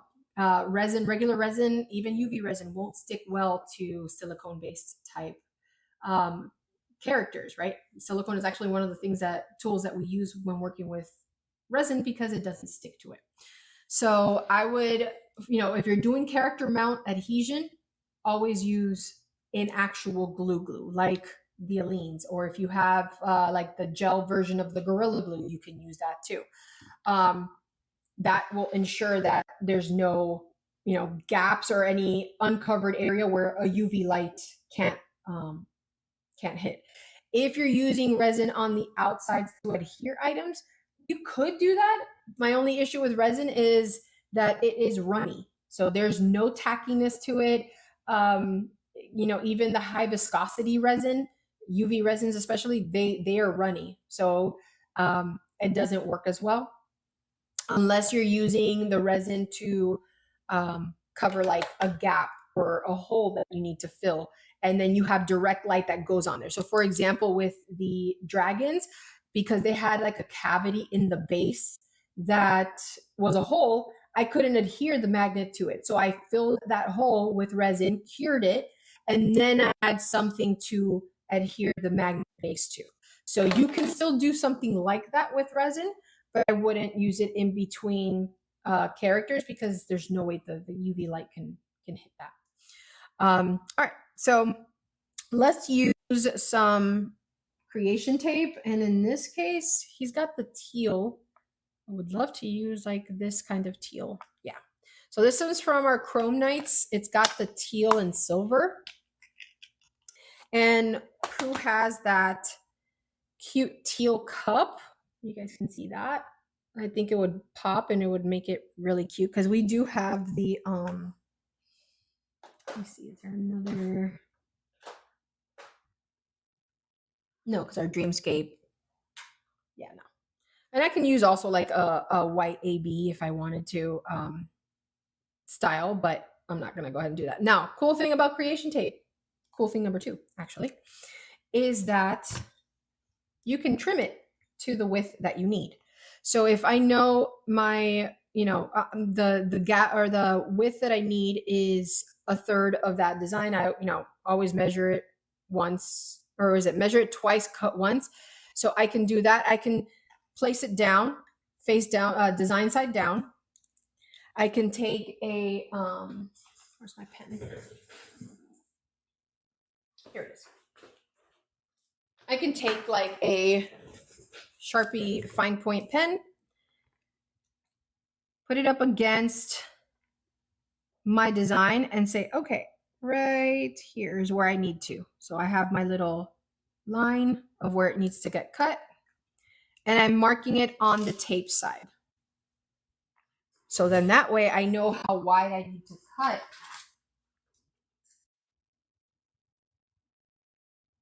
the tape that'll match the width of my design. All right. Now, before I continue cutting, I want to make sure that I have more than enough of that width on there. Uh-oh.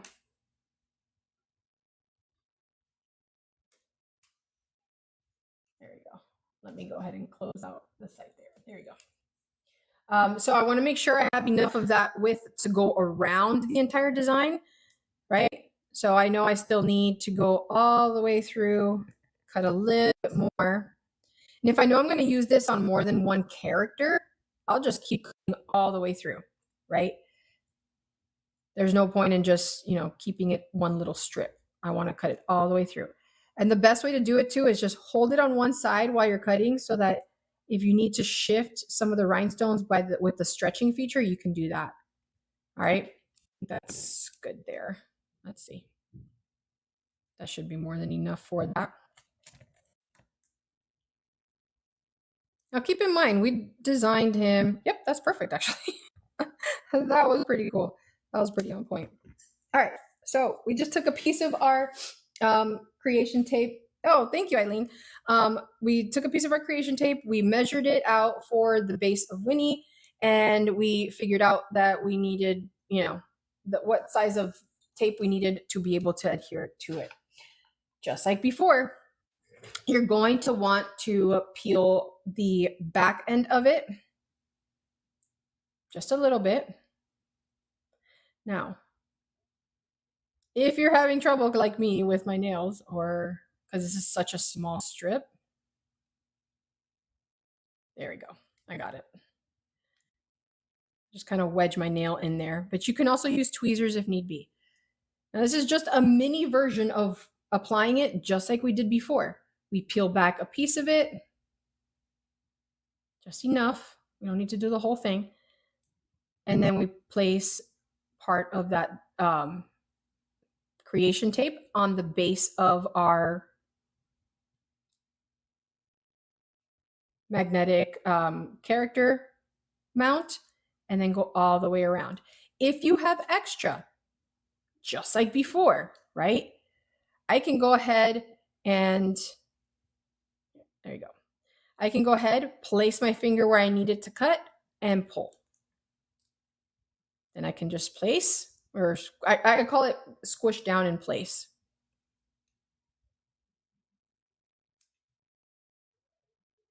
There we go. Because it is flexible, so I can move it around if it need be. I can, move any of the rhinestones out of the way if they're in the way, because it's a creation tape. It's meant to be flexible while still keeping the hold. All right, and that's all it took. That's it. Took me longer to explain to you guys how to do it than to add it.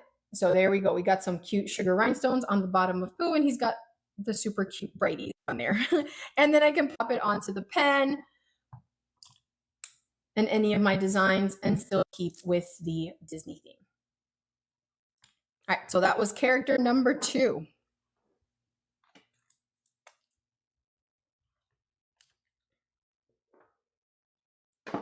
All right. Now for character number 3, we talked about, just doing regular rhinestones, which we can do, right? It's Tiana. And for her, I could, highlight or accentuate, her crown or her dress, her beautiful cape, like any of those, her beautiful eye color, right? Things that we want to have pop.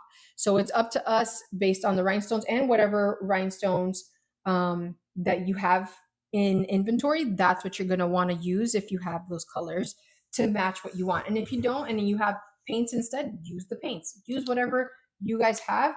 And like I said, if it's worth the investment because it's worth it to your collection, then you can get what you need for it.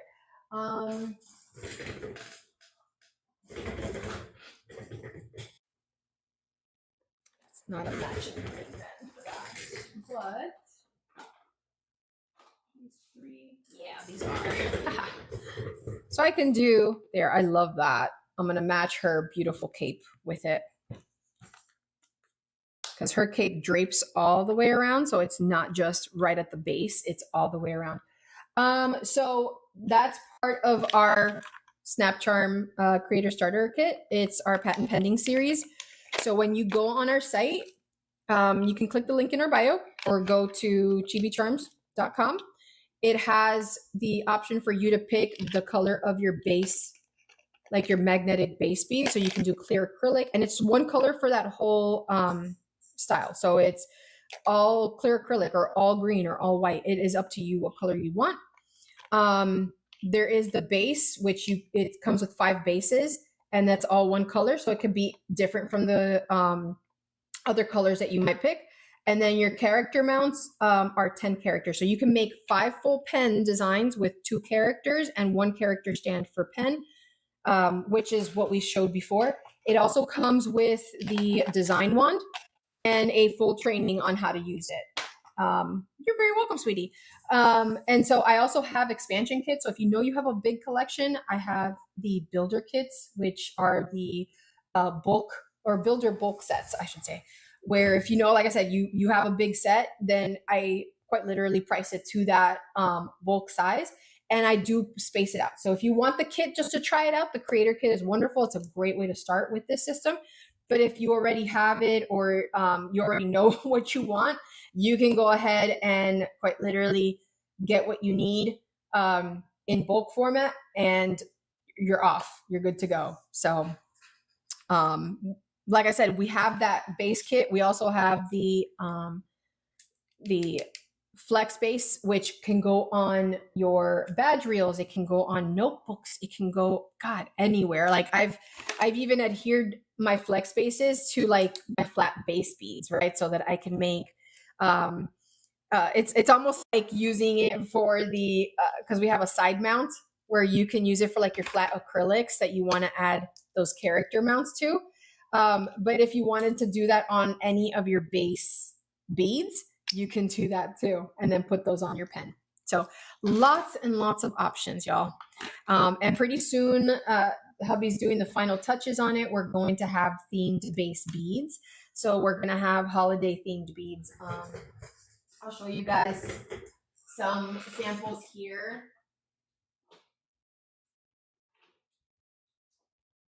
And so these are our demo ones. We are making some of them with translucent. So like for our Valentine series, we got our little Valentine's heart. And like I said, they already come with the base design on it. So they'll have like the characters can pop onto them. So just like your actual base beads, but we're gonna have designed character styles on them too. Oh, sweetie, you're not gonna mess it up. Trust me. It's so funny because I know this is new. It is something it's unique and nobody's really taught us about it. Hey, Katie. Hey, sweetie.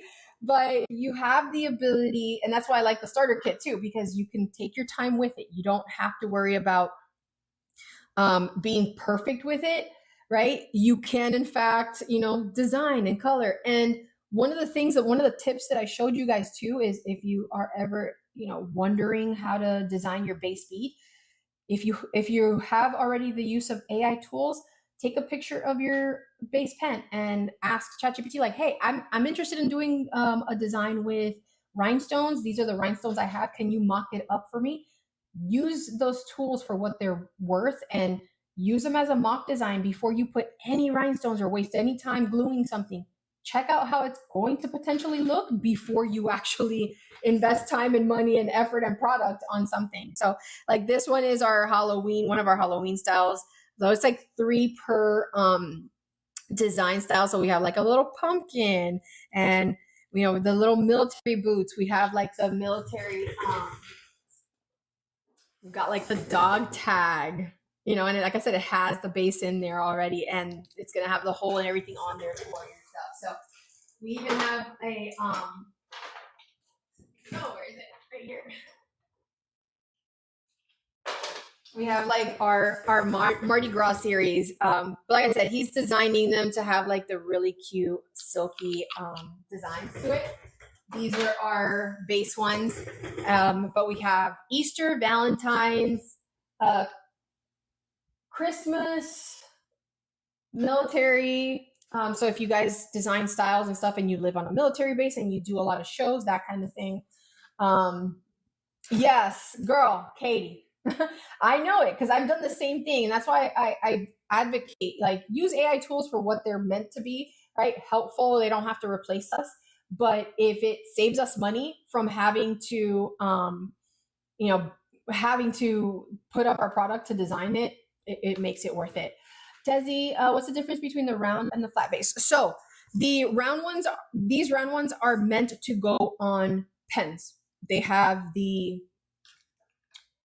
holes underneath for the pens, and that's what they're meant for, strictly for your base, for your pen designs. We have the side mounts, which are meant for your keychains. So they have, and you can also use these on pens too. It just helps you, you can put them on the side for your pens, and you can put like flat charms on it and then decorate the rest of it. You don't need to use like the flat 3D ones where you have to then glue everything permanently. You could still make it interchangeable, right? The flat ones that we were talking about before, the flex base ones, they're for flat beads or acrylics.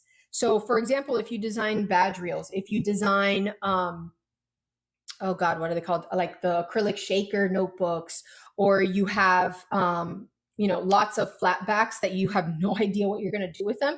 This is where they will shine because you can pop them off of badge reels. You can pop them onto side mounts that go on keychains. If you have those double, like if you have the badge reels with the key rods, if you want to sell it as a keychain with interchangeable designs, you can do that too. You can. This is the whole point of this system, is that it makes it interchangeable so that your customers don't feel like they're stuck with one design, right? They can sit there and collect month after month character designs, keychains. So if you do a keychain of the month and it's got like a blue background with rhinestones and whatever you want, and then you have a base design, whatever they got from you the month before, they can use with that base and swap it out and switch it up. So now they have options where before we were stuck just buying one design and that was it. And then we had to spend, hope that the person is still doing pens and then spend even more with just one, and we're stuck with one design. Thank you so much, sweetie. Yes, no, Velcro is not very helpful. And this is what I love about our system. I love being able to show this part off, and it's why I spend so much time training you guys on making sure you're applying everything correctly. You're giving your glues the time to cure and everything, because you'll be able to confidently showcase that you can swing around those, badge reels and their stuff is not going to fall off, right? I can confidently do this on a live and know that it's not falling off. And by the way, she's a thick girl. That's a thick acrylic. That is a super thick acrylic. So understand, she ain't falling off, right? With the Velcros, I mean, I know we were using the things that we had had at the time to create these, but Velcros wear off over time, right? If people are using them, they can wear off. They can't interchange them onto pens. You're not going to stick, Velcro onto a pen, but you can pop the character onto a pen. And especially if you have designs that are like flat 3D, like I have here with the dragon, right? The dragon can not only go on the flex space, it can go on the side mount, and it can go on the top of my pen and still look amazing. Like legit. I love my dragons, by the way. I have a bunch of them too. And I may bring back character duos, but I don't want to necessarily use like IP character styles. Just because I know you guys have plenty of those. I don't need to sell you those, but I do have lots of really cute designs for different target markets. And so these would work great for that. But like I said, this is the whole point, right? You have a way to show your customers like, hey, if you feel like popping your dragon onto the pen one day, you can do that. You can pop him onto your badge reel, so you have a really cool dragon to talk about. And then you can pop them onto your keychain, right? And they don't only have to be girly, y'all. There's so many different ways you can decorate and design stuff for men. Men would love to have a really cool, like my husband, when I did the first dragon that I ever did, legit, he was like, can I please keep him? I was like, okay, honey, you can have it. And he carries around, he's like a blue and gray dragon, one of my blue and gray dragons. And I'm like, legit, that's what he wants. But it is something that you can definitely take and interchange with stuff. So it's one of those conversation pieces, right? People see it and they're like, oh my God, it's so cool. Now, how awesome would it be, right? That you brand your work, because I keep telling you guys from the business side, brand your work. They sell these like little cute keychains on the Jungle site. You know which one I'm talking about, that does next day deliveries. You can find these on there. And I'm going to be linking all of that stuff, by the way, on the replay article that's on my article site. So if you go on my website, even if you don't, like, I never force you guys or sit here and be like, oh, you got to buy from me. But no, you can get this information for free. You just have to go to the article site, sign up to be a free subscriber, and I will, my replay goes out in the morning, typically the morning, early afternoon. I've been doing them pretty well these recent weeks and just getting them out by the morning. But it will have the article link in there, and all of the links, all of these products that I talk about are going to be linked in there. From the little mystery bag information and where I got them, all the way through the gels and the branding charms. So keep in mind, like, always brand your work, y'all. It's not hard to pop a little jump ring on these things and put it in there.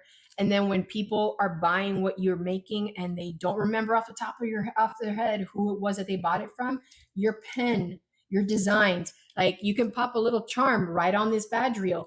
You can pop a little charm onto your keychains. It's not hard at all to be able to brand stuff and take credit for your work. And then that way, when somebody sees it, I'm like, oh my God, where'd you get it from? Y'all, that's where they got it from you. It's why I don't brand any of this stuff with Chibi charms. My customers are you, the creators, the designers, the brilliant minds that put these things together, right? I don't want them coming directly to me to buy the stuff. I want them going to you. I want them buying from you, all your collections, all your beautiful designs. They are not my target market. The end customer is not my target market. You all are. I teach you guys all of this. all of this. I don't only show you designs. And oh my God, thank you, sweetie. I appreciate you, Eileen. I don't only teach you guys how to, be crafty.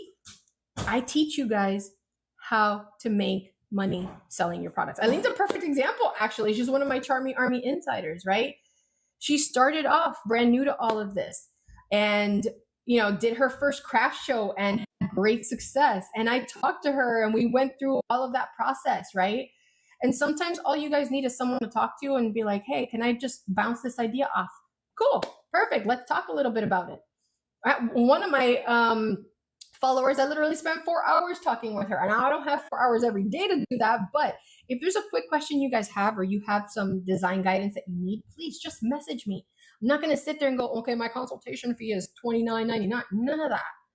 Sometimes all we need is someone to bounce an idea off of, and I'm okay with doing that. It's not hard to be able to just respond to somebody. And I don't care how, I literally started at 100 some odd followers. I'm at almost 9,000 now. So yeah, I don't care how big I get. My goal is to continue helping you guys grow, expand your businesses, make it so that you're making an actual income from this beautiful, beautiful, craft. I love this. I fell in love with it, and I'm so happy that I continued to pursue it. Yes. Oh, thank you so much, sweetie. I appreciate you so much. Thank you. I appreciate you. All right. So getting back to our design here, we talked a little bit about the mystery bag option. That's no different if you're doing flat designs like your badge reels. Maybe you love to collect these little dragons, and I'll share with you guys where I got the dragons and everything so that you can do it yourself. I think I even have, oh, thank you, Katie. I appreciate you, sweetie. I do this because I genuinely love the craft, and I love talking to you guys. It's incredible how much I've seen so many of you grow. Like, a lot of you were in your shells and you were like, I don't know if I can have the confidence to do a video. I don't have the understanding of how this all works. And then when I see your aha moments hit, oh my God, it's like, there are times where I'll go back through the messages and, I'll cry or I'll have a moment, and it's because I know how that feels. And it's just beautiful to see you guys experience that and just see that confidence just freaking skyrocket, right? Eileen went through that recently.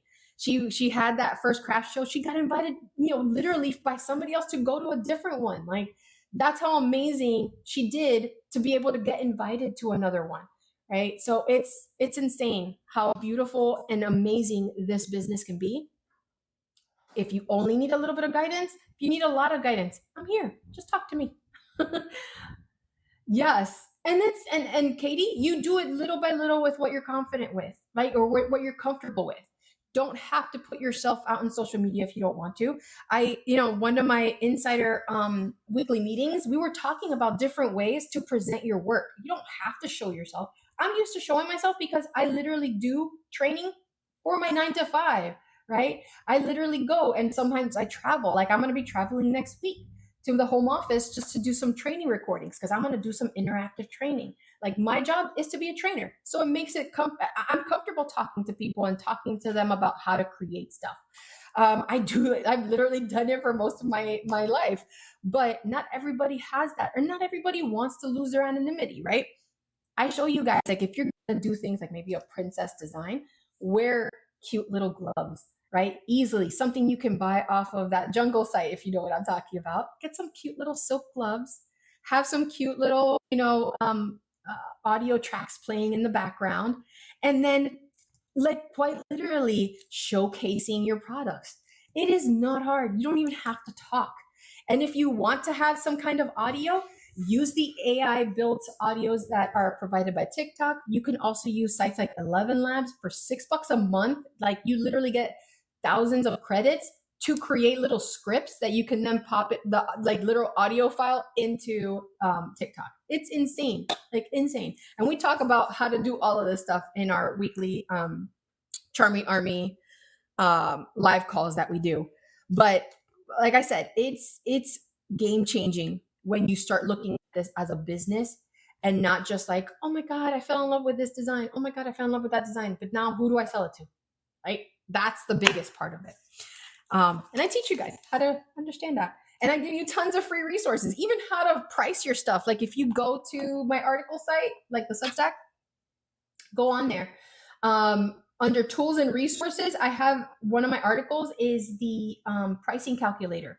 It's a Google spreadsheet that you can start popping in what your costs are for your base items, and it will give you our like the recommended price. You can add in like your platform fees. So like if you're selling on different sites or if you have your own website, whatever they charge you for those fees to process payments, that's what you put in there.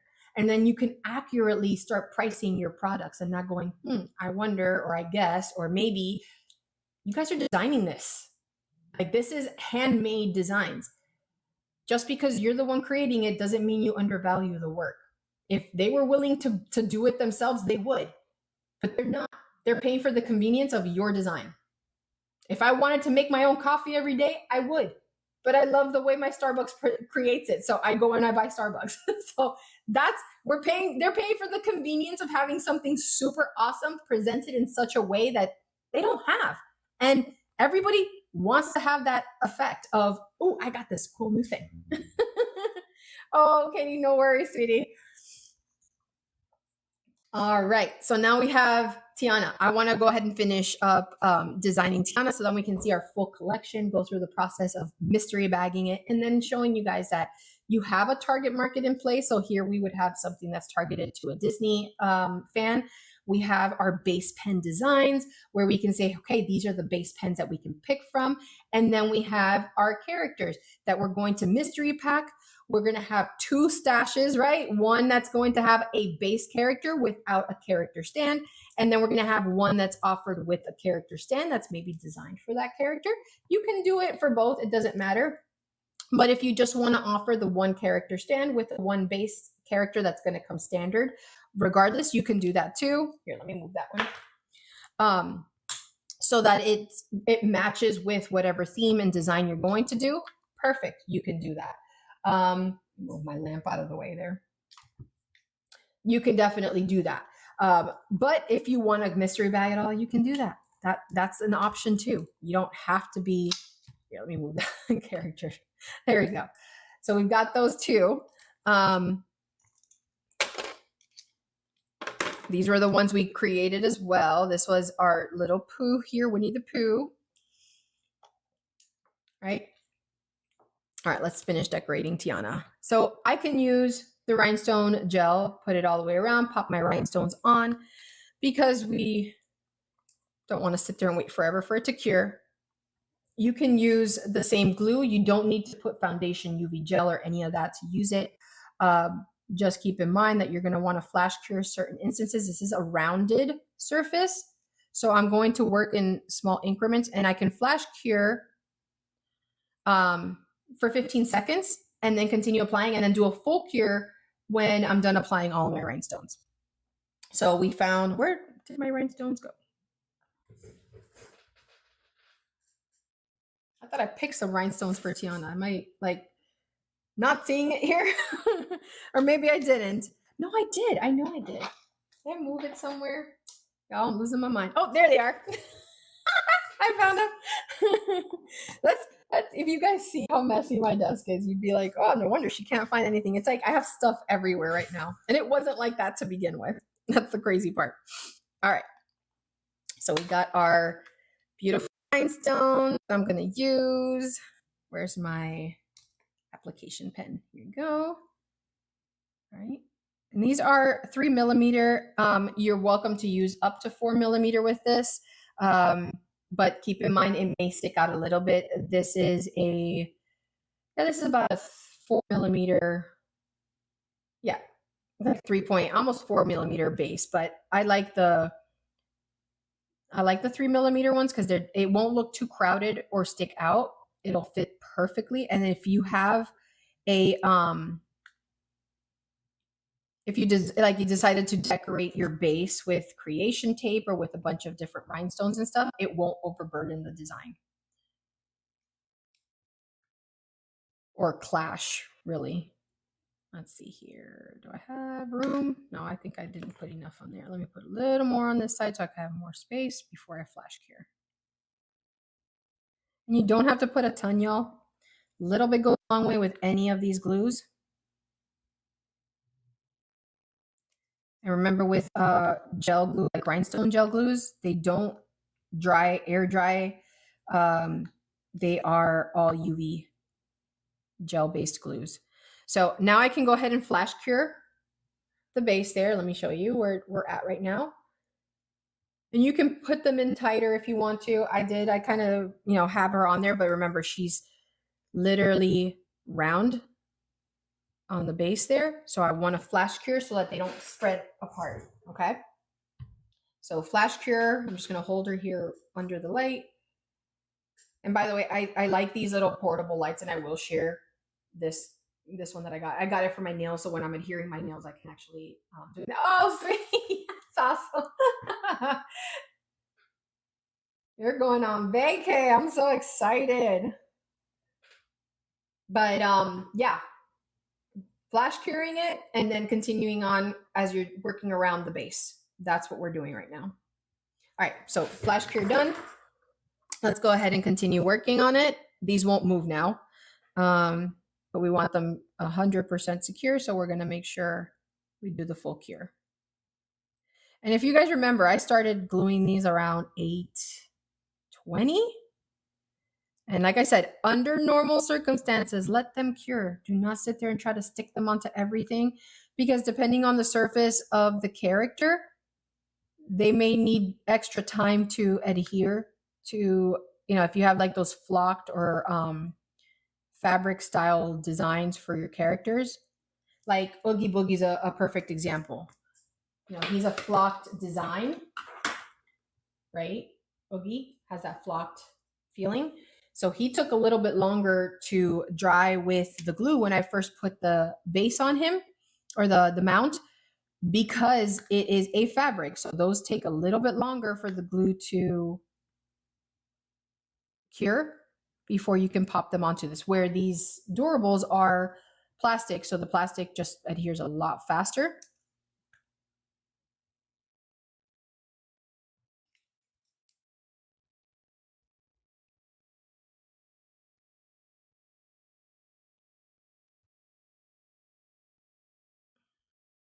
I'm just positioning it, making sure it goes like in line with all the other ones where they're placed at, that they're not just shifting everywhere. All right, and now I'm going to flash cure. And then we're going to, how do you attach the magnet to the figure? Oh, yeah, so yeah, I'll show you with another one that I have here. We'll do it with Tigger. He doesn't have his base on yet. I'll do that one next, Desi. That way you're confident in how to use it and everything, sweetie. Now, do you have, I don't remember, do you have the 1.0 or do you have the 2.0?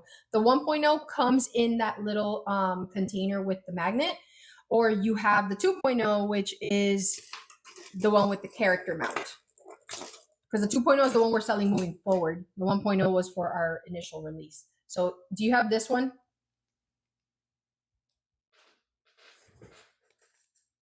Because if you don't, I'll show both, how to do both, if for any of my 1.0 gals.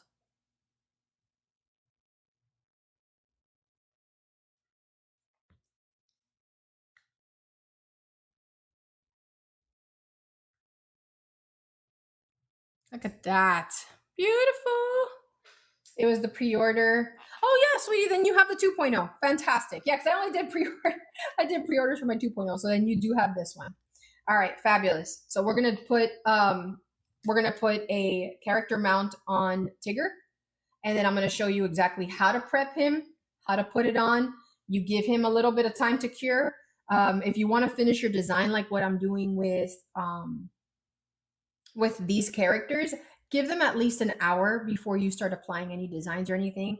If it's a character, that has that flawed design like Oogie here, give them at least 2 to 3 hours, because that fabric sometimes takes a little longer for that glue to adhere to the character mount. Typically, I always say give it the 24 hours, and then you can just do all your other designs on it. But you're going to want to at least give them, if it's fabric based, give them at least a couple of hours. If it's a plastic base, an hour works, and then you can continue working on your design. But let them fully cure though. 20. Yeah. Oh, okay. Plastic. Perfect. Perfect. And this will be a great example. I'm just finishing up. I'm doing the full cure for Tiana so that you guys can see it. All right. All right. So let me close this up because we're done with Tiana's design. She's good to go. And we'll finish off with Tigger.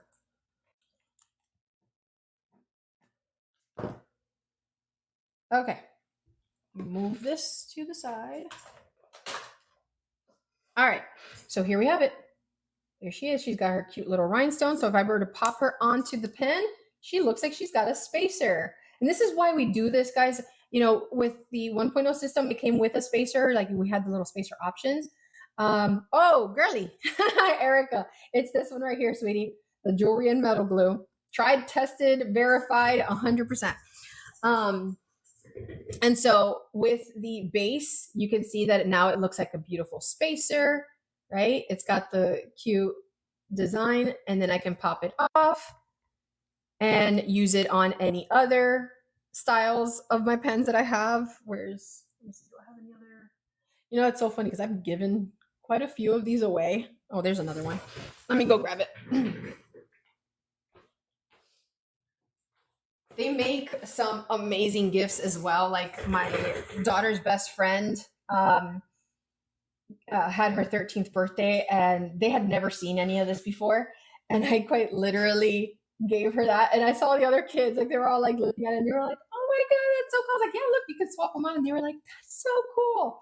Like, y'all, if you were even interested remotely in doing things like this for like birthday parties, just pre-prep the characters and have the characters prepped out, and then have the kids pick the beads on their design. You can do a whole business out of this, and then have the characters in place and have the family. Obviously, they pay like the price for the pens like they would, but they can, you know, girls that like, you know, doing their like they're doing like 12, 13, 14-year-olds, like they absolutely love this stuff.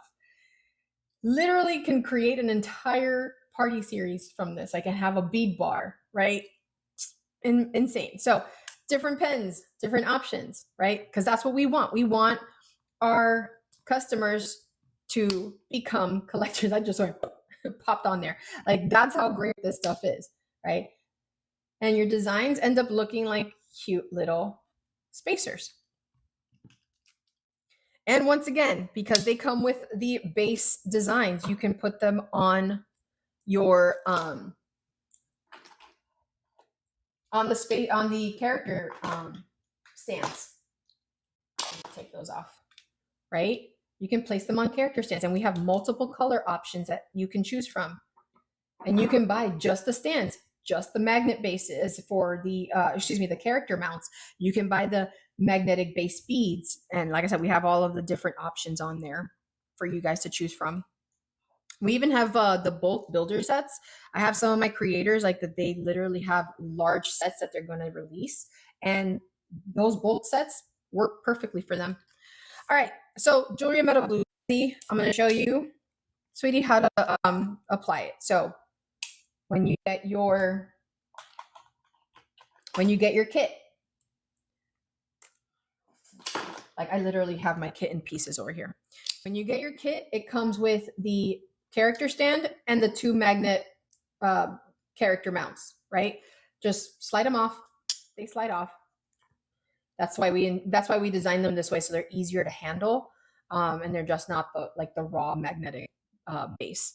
So all you need is just the one. So you can feel free to attach that extra one back onto the stand, put it back into your box, and just hold on to that base.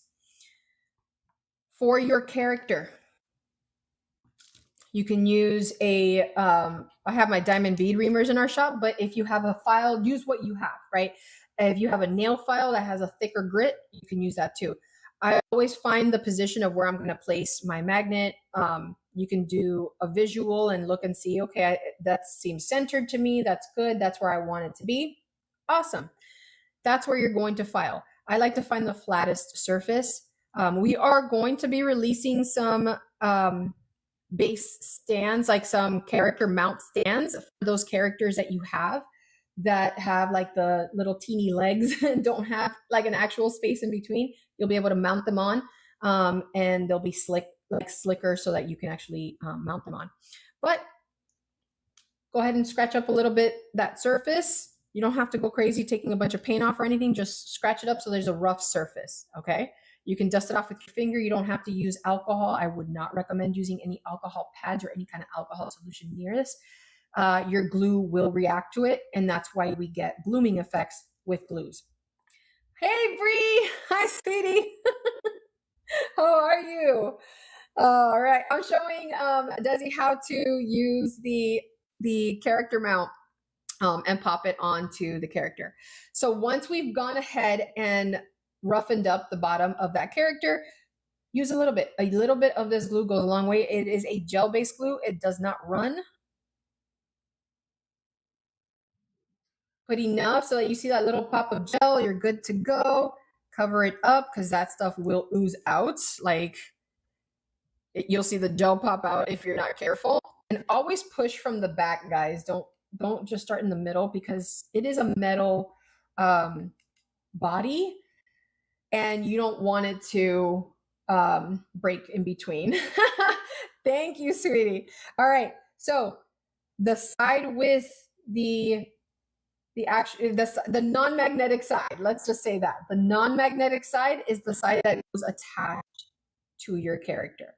So just place it over your character. I always say just kind of like, not wiggle it, but kind of like push it down.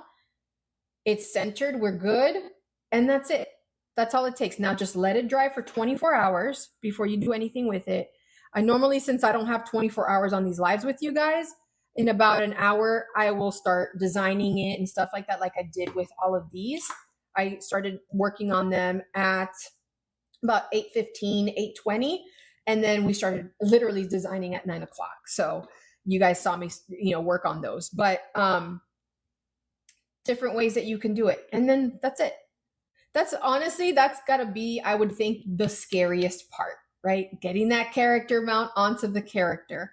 And always not eyeball it, always place it first before you do any glue or anything. Always grab that character. Let me see, do I have an extra empty character somewhere?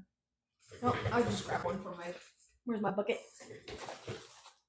Like I literally have tons of my little characters here, right? So always grab a character and grab one of your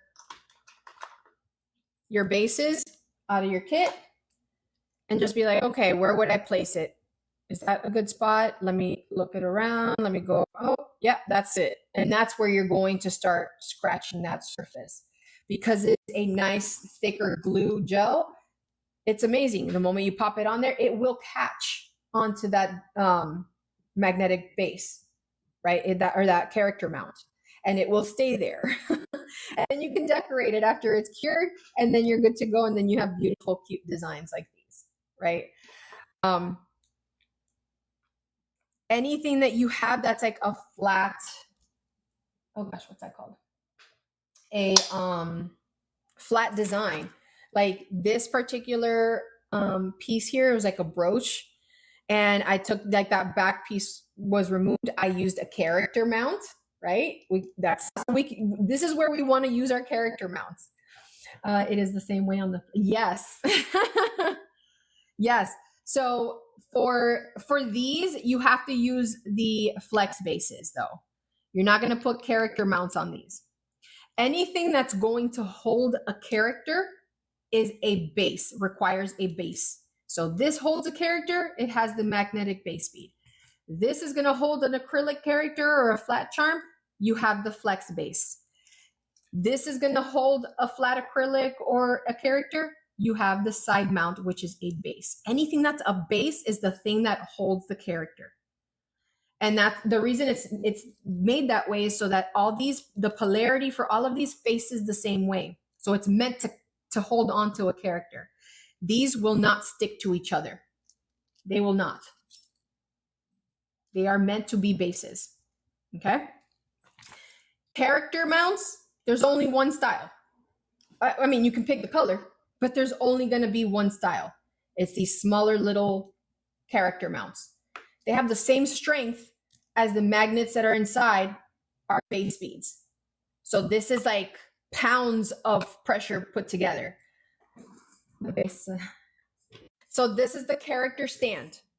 So this is going to be, and I know my kit is like literally fell apart over here because I've been just yanking things out, right? But you get the five stands, 2 of your mounts for each of these pockets. So you get 5 stands, 2 mounts per, so that's 10 total mounts, and then 5 of your base beads. Oh, sweetie, yes, Bree. It's on the site. So we did that with the expansions.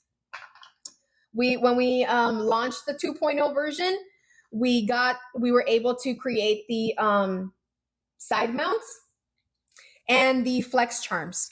Those are the ones that you can use for like the for your badge reels. Like, for example, I can put this beautiful brooch on a badge reel, and now it hides, like I have like the badge reel there, and it looks like this beautiful brooch. And you guys can make an entire collection out of these, y'all.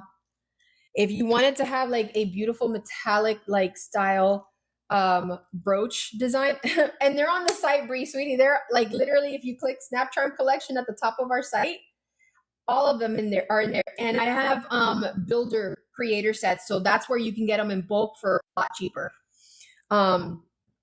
So yeah, you can literally adapt and create like brooch designs into these character mounts, and quite literally swap them out onto keychains. And by the way, this is not just for a keychain. This will fit on a standard bead pen.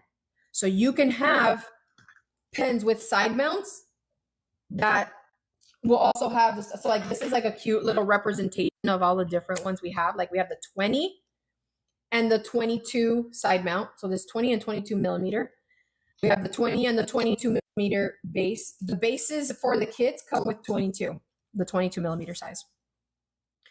But this is a good representation. So like if I had this on a pen and I wanted to, put some extra beads here, have a side mount, I could literally put like, for example, her here and Karopi up here, right? And still keep with the same theme and design, but now it's on my bead pen. And then guess what? If I bought from you my matching keychain, right? And my bead pen, because you sold it to me as a duo, I can go, hey, I'm going to get my other Hello Kitty.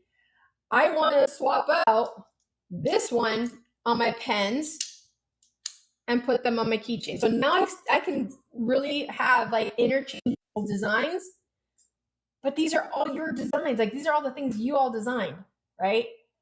And then if I saw that you have a cool adorable series coming out, I'm gonna want it, right? Because I already love the Sanrio collection you launched. Now I want to get your adorables collection. But oh my god, right? How cool. Let me see. I'll do it with this one.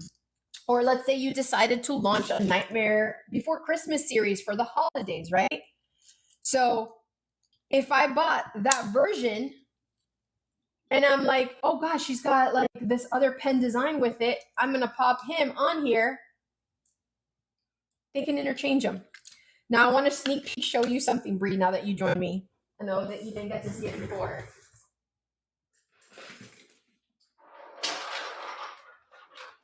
So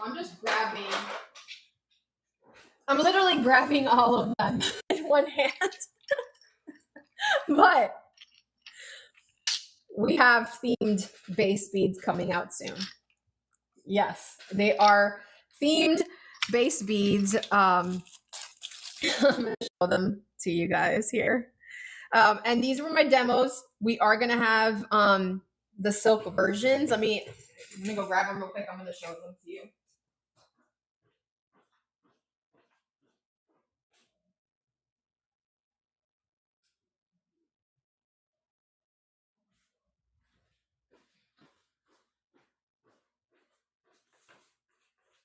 So we're going to offer them in like a few different colors and stuff. But for example, we have the present, the gift, we have it in the silk. So it works perfect for like the holidays, right? But yes, these work. These are my prototypes. So forgive me. Some of them have little scratches and stuff because I was just experimenting with them.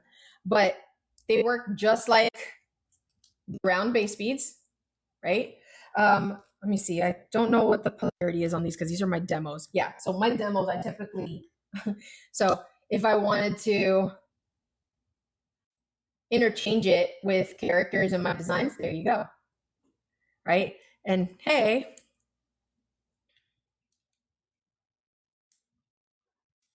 maybe I want to have my Halloween version, right?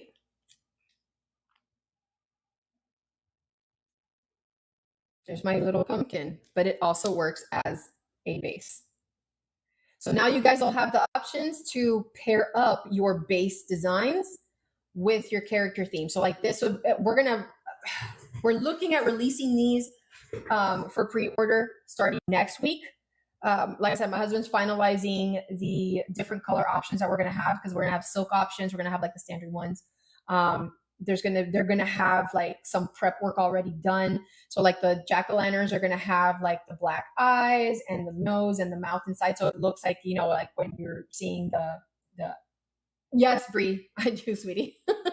Everything's like the site is ready to go on there with international shipping and everything.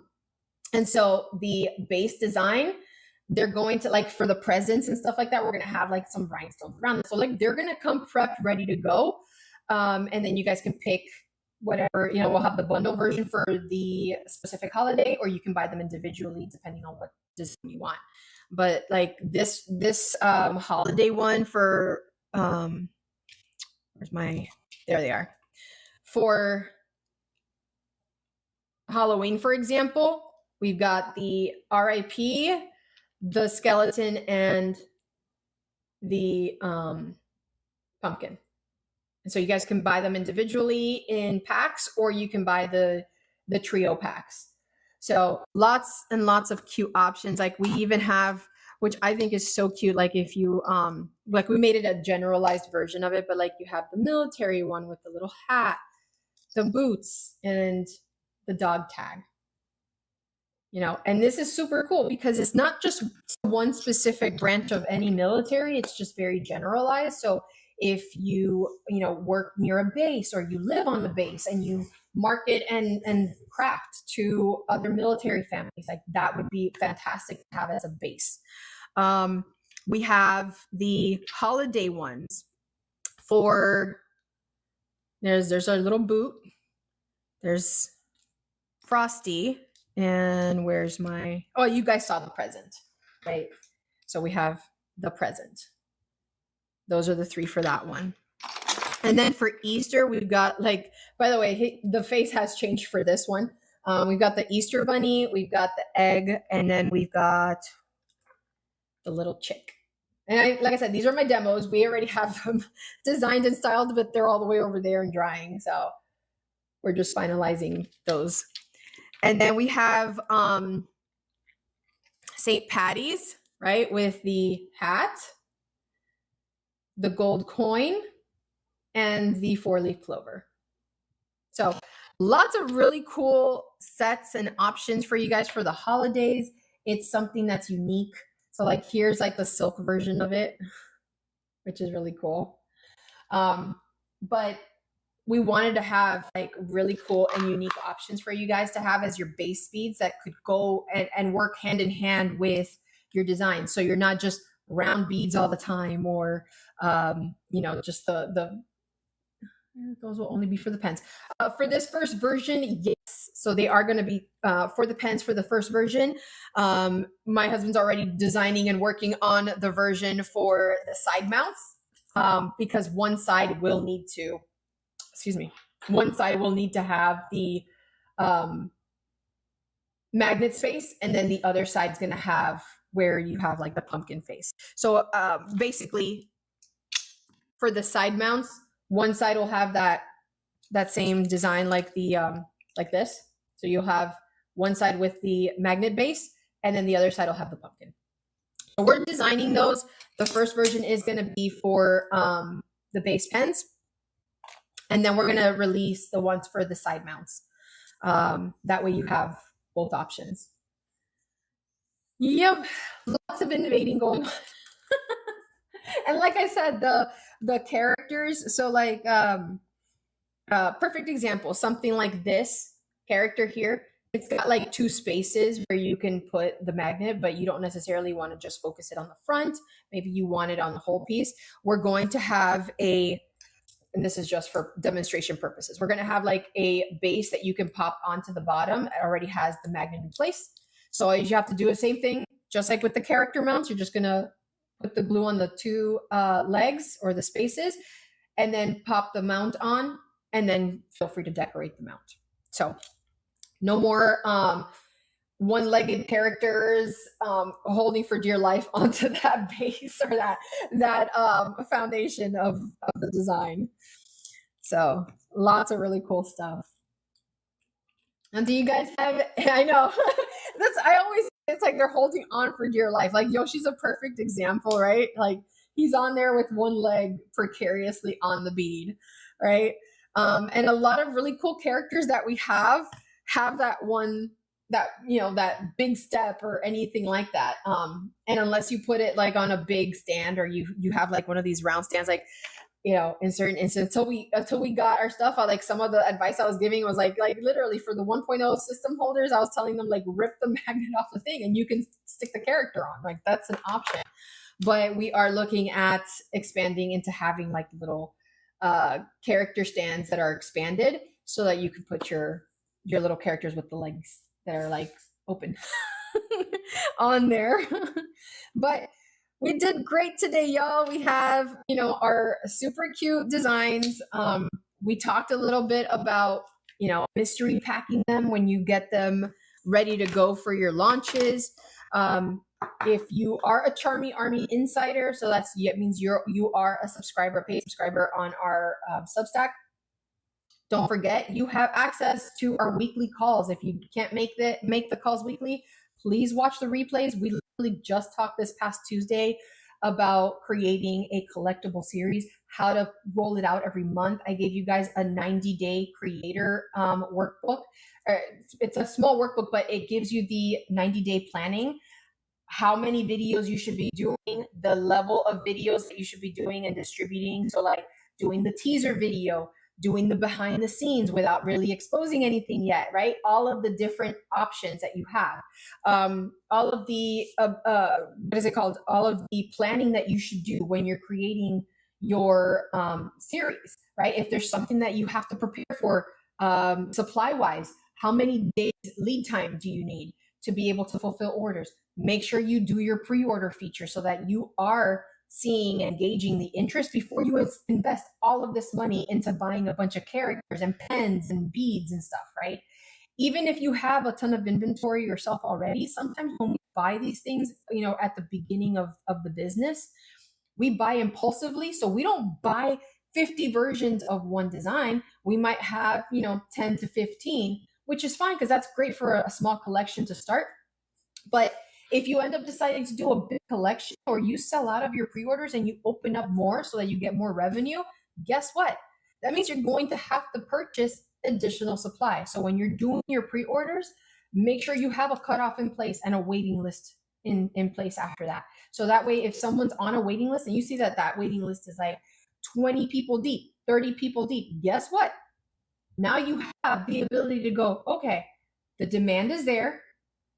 I can safely invest into this design. Let me open up more seats so that they can pay for their pre-orders. And I can then get that revenue and invest it into getting the supply. And making sure that your lead time includes design time, right? And don't be whimsical about your design time. Don't be like, oh my God, I'm going to have all this time in the world to do it. And then you're working your 9 to 5. You have your kids, your husband, your wife, whoever, waiting for you to do stuff. And you have responsibilities, right? Plan for all of that stuff. Make sure you have enough lead time to do it. Make sure you have the help you need if you're going to get some help. All of those things you have to take into account when you're building your business. So if if you're brand new here, if you don't know who I am, my name is Sasha, and I help bead crafters, collection crafters turn their inventory into items or into products that actually sell. So when I say that, I mean it. I don't only teach you how to do really cute creative stuff. I teach you the business side of it so you can actually make money from it. And a lot of my insiders that literally sit through these weekly calls, that's the benefit that they're getting every week. And they're confidently going out there, going to craft shows, selling their products because they've positioned it how I advise them to, so that people see that they have a collection, right? That when they're creating crafts for those craft shows, they're tailoring it to the people that are attending these craft shows, right? I'm not going to go and, to a pew pew craft show, or not a craft show, but like if I was a vendor for kawaii items that had nothing to do with pew pews, right? And I go to one of those pew pew shows, I'm going to stand out like a sore thumb because nothing that I have is going to cater to that market, right? My bead pens are not going to be a popular item at that show. But if I tailor my items to whatever show I'm going to purposefully attend, that will get me my customers. That's going to help me stand out from everybody. And you guys have an awesome system here that I don't even brand with my stuff, so that when you're designing and decorating, you're putting your brand on it. I don't need your customers coming to me to buy stuff. I want them going to you. I want them to go, oh, I know who designed that pen and who has this awesome collection series, right? That's who has to go to you, your customers. When you're designing these, you have to design them like a business-minded person. Who is your target? Who are you creating it for? When you're creating your marketing items and your materials, are you actually using the backgrounds or the audio clips that you get from TikTok? Or are you doing the aesthetic? Are you matching the characters to the series that you're selling, right? Or are you doing just randomness? If you're doing randomness, that's going to get a lot harder to sell than actually pairing up things into a collection or putting them together like an entire series, right? Think about it from a, just even a generic item perspective. If I loved butterflies, and that was like literally one of my biggest passions because I absolutely love collecting butterflies, guess what? You're not the only one. And you may be able to just literally create an entire series of collectible pens, keychains, and badge reels, and just leave it to those 3 simple items that every month have a different butterfly design on it. And you can even have a 3D butterfly that goes on top, right? Like I have, I'm going to be adding these soon to the store. I don't have them added just yet, but these are a perfect example. I have magnets everywhere, y'all. Jesus. But like these like 3D butterflies, they're perfect. They're just like, think about it like the dragon, right? I can put the dragon on top of my pens. I can do the same for my butterflies. I can put them on my bases, right? I can put them on my flex bases. I can also put them on my keychains, and they're versatile. If I wanted to release mystery bag butterflies every month, and then you buy a base pen, people will pay for that. Every month you give me a really cool butterfly. Think of all the subscriptions you've ever signed up for, right? I've signed up for Circle. I've signed up for, oh God, what's the perfume one?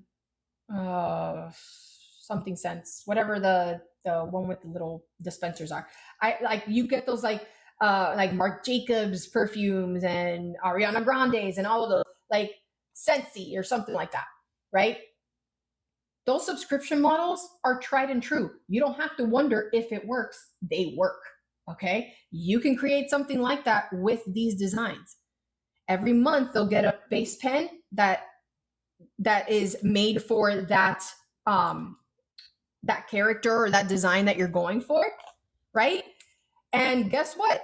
You can show them how they can interchange from one character design to another, to a different pen. Maybe, your pens have that same similar design style. So I can always interchange my characters. If I had the flat base ones, I can show them a butterfly that goes, have a butterfly that goes on top of my pen and have a butterfly that goes on my keychain. So they know that they have one that can color coordinate, right? Or coordinate in general. And guess what? If that's the bundle you sell every month, when you do it as a monthly subscription, y'all, you actually know how much revenue you are generating. Subscription models are insanely easy to produce, or insanely easy to predict revenue, because if they're signed up, you can at least go, okay, I know that once this cutoff happens, that they're already charged for that monthly bundle. So I already know that I'm going to have to ship out 50 monthly bundles next month. Doesn't mean you have to do unlimited bundles. There's a sticker subscription service called Pipsticks. They don't open their memberships or their monthly subscription to everyone, because they understand that they have a certain number that they want to meet, and they want to make sure that they actually can keep up with the demand, right? So at a certain point, you got to cut off how many of those pens and bundle sets that you're going to create. And if you have room for a little more, cool. Open up a little more. Open up that bundle to the next set, right? And if you have a waiting list, then you can open up a little more, to the point where maybe that's what you're doing full time. You're actually working on your business full time. You don't have any more time for your business or for your job because you're making more out of your business. Fantastic. And guess what? With a monthly subscription service, you can predict how much income you're going to be getting, so that you can plan that transition a lot easier, and not just go, oh my God, I quit my job and I'm hoping I can sell 20 pens today. No, you already have a loyal customer base. They're buying from you. They want your designs. You meet their need, right? If they're butterfly lovers, they're buying from you because you have beautiful butterfly designs, and you're doing the releases that they're expecting. So every month they're going to have this beautiful design from you. They're going to have a collectible butterfly series. You're meeting them where they are. You're designing things where they want it to be.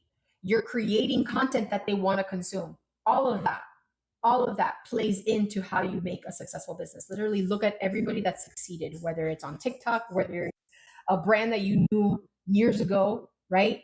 People want to collect. If that was not true, Labubus wouldn't have been a thing. Beanie Babies wouldn't have been a thing. Look at all the years. Comic books wouldn't have been a thing. And that started back in the 1920s. So understand, collections and collectibles are not going to go away.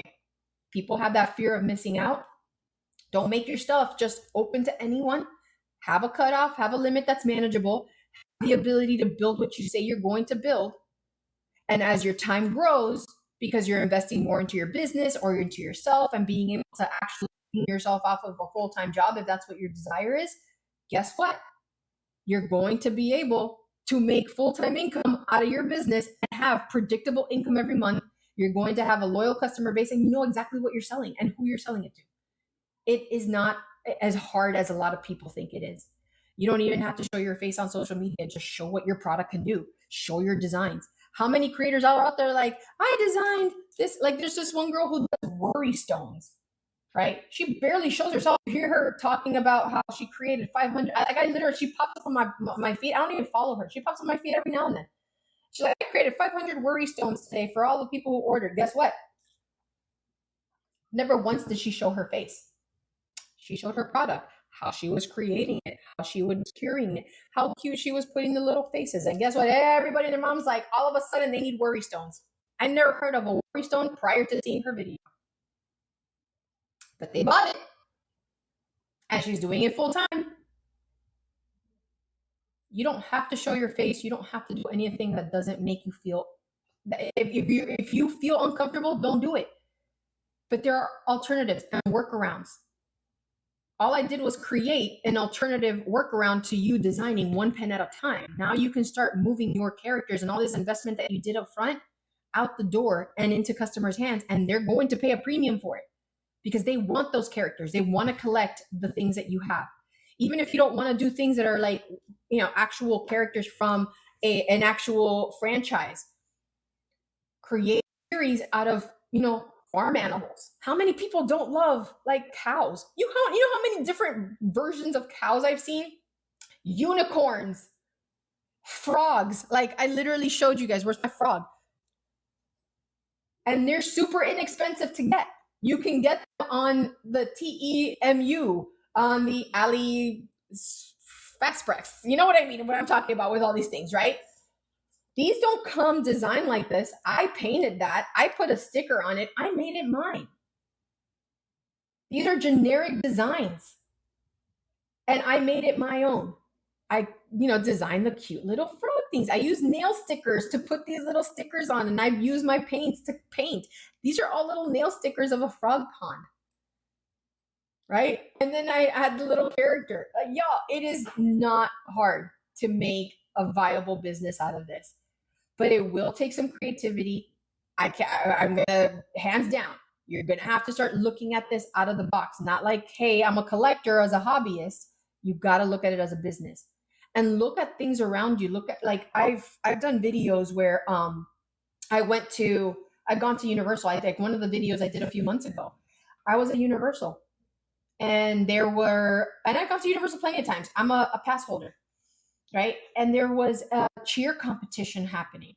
So lots of, different teams and people were there for their, the moms and the dads and the aunts and uncles and grandparents were there supporting their family members who were there for cheer competitions. Guess what? They collect these same things. They design, they love all of these things, right? I just saw them. I was like, oh my God, that's a great target market.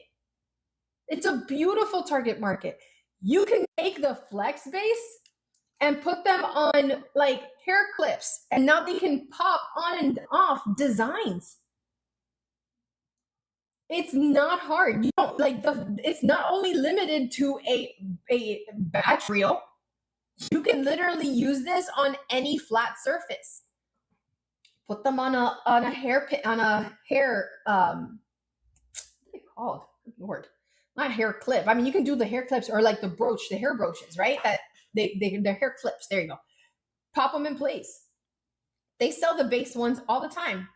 They sell plain ones. You can probably get them at freaking Dollar Tree, right? Super easy. Something basic. But what you make of it is how you're going to make a profitable business. And you don't have to sit there and show everybody how you design it. You can just easily be like, pop the, have the hair clip. Be like, do I feel like a butterfly or do I feel like a Hello Kitty today? Boom, pop her on there. Off you go. Y'all, not hard, but you gotta think out of the box sometimes. And if there's like an idea you have and you're like, Sasha, I have this idea, there's something that I think I want to do, and you just need someone to bounce it off of, or my problem solving brain can help you figure out that option to sell, I will give you the idea. I told you, your customer is not my target market. I'm here to help the crafter, the bead crafter, the collection crafter. I am not here to sell to an end consumer, right? To the person who doesn't want to build. I work with builders. I want my crafters. I want to give you the ideas. Like, I could have easily, think about it, right? I created this as a system. I could have easily just gone and go, hey guys, here's like my new system, blah, blah, blah, blah. And not to you guys, but to customers. Do you know how huge that would have blown up? It blew up with you guys. Imagine at the end consumer. I mean, they would have only bought from me. Did I want to do that? No. I love being able to innovate. I love being able to create things like this and come up with, like, my husband is just like me in that aspect. We love coming up with different ideas. Like, I have like at least 10 more ideas of different expansions we're going to do that we haven't even designed yet. And we were literally talking about them in the car today. That to me is my passion. I give you guys the tools you have to design. I'll give you my design ideas when it comes to creating series and stuff. I don't care. That is not what I want to do. I am more than willing to give that to you. As long as you're willing to do something with it, right? That's all it is. Taking that initiative and doing something with it. Someone's literally giving you the keys to your castle. Like, I know we've heard that phrase so many times. I'm literally giving you the keys to the castle and handwritten instructions and a guidebook, literally giving you all of that. If you want it, you will take it and you will go with it and you will create and get it out there. And people will want it.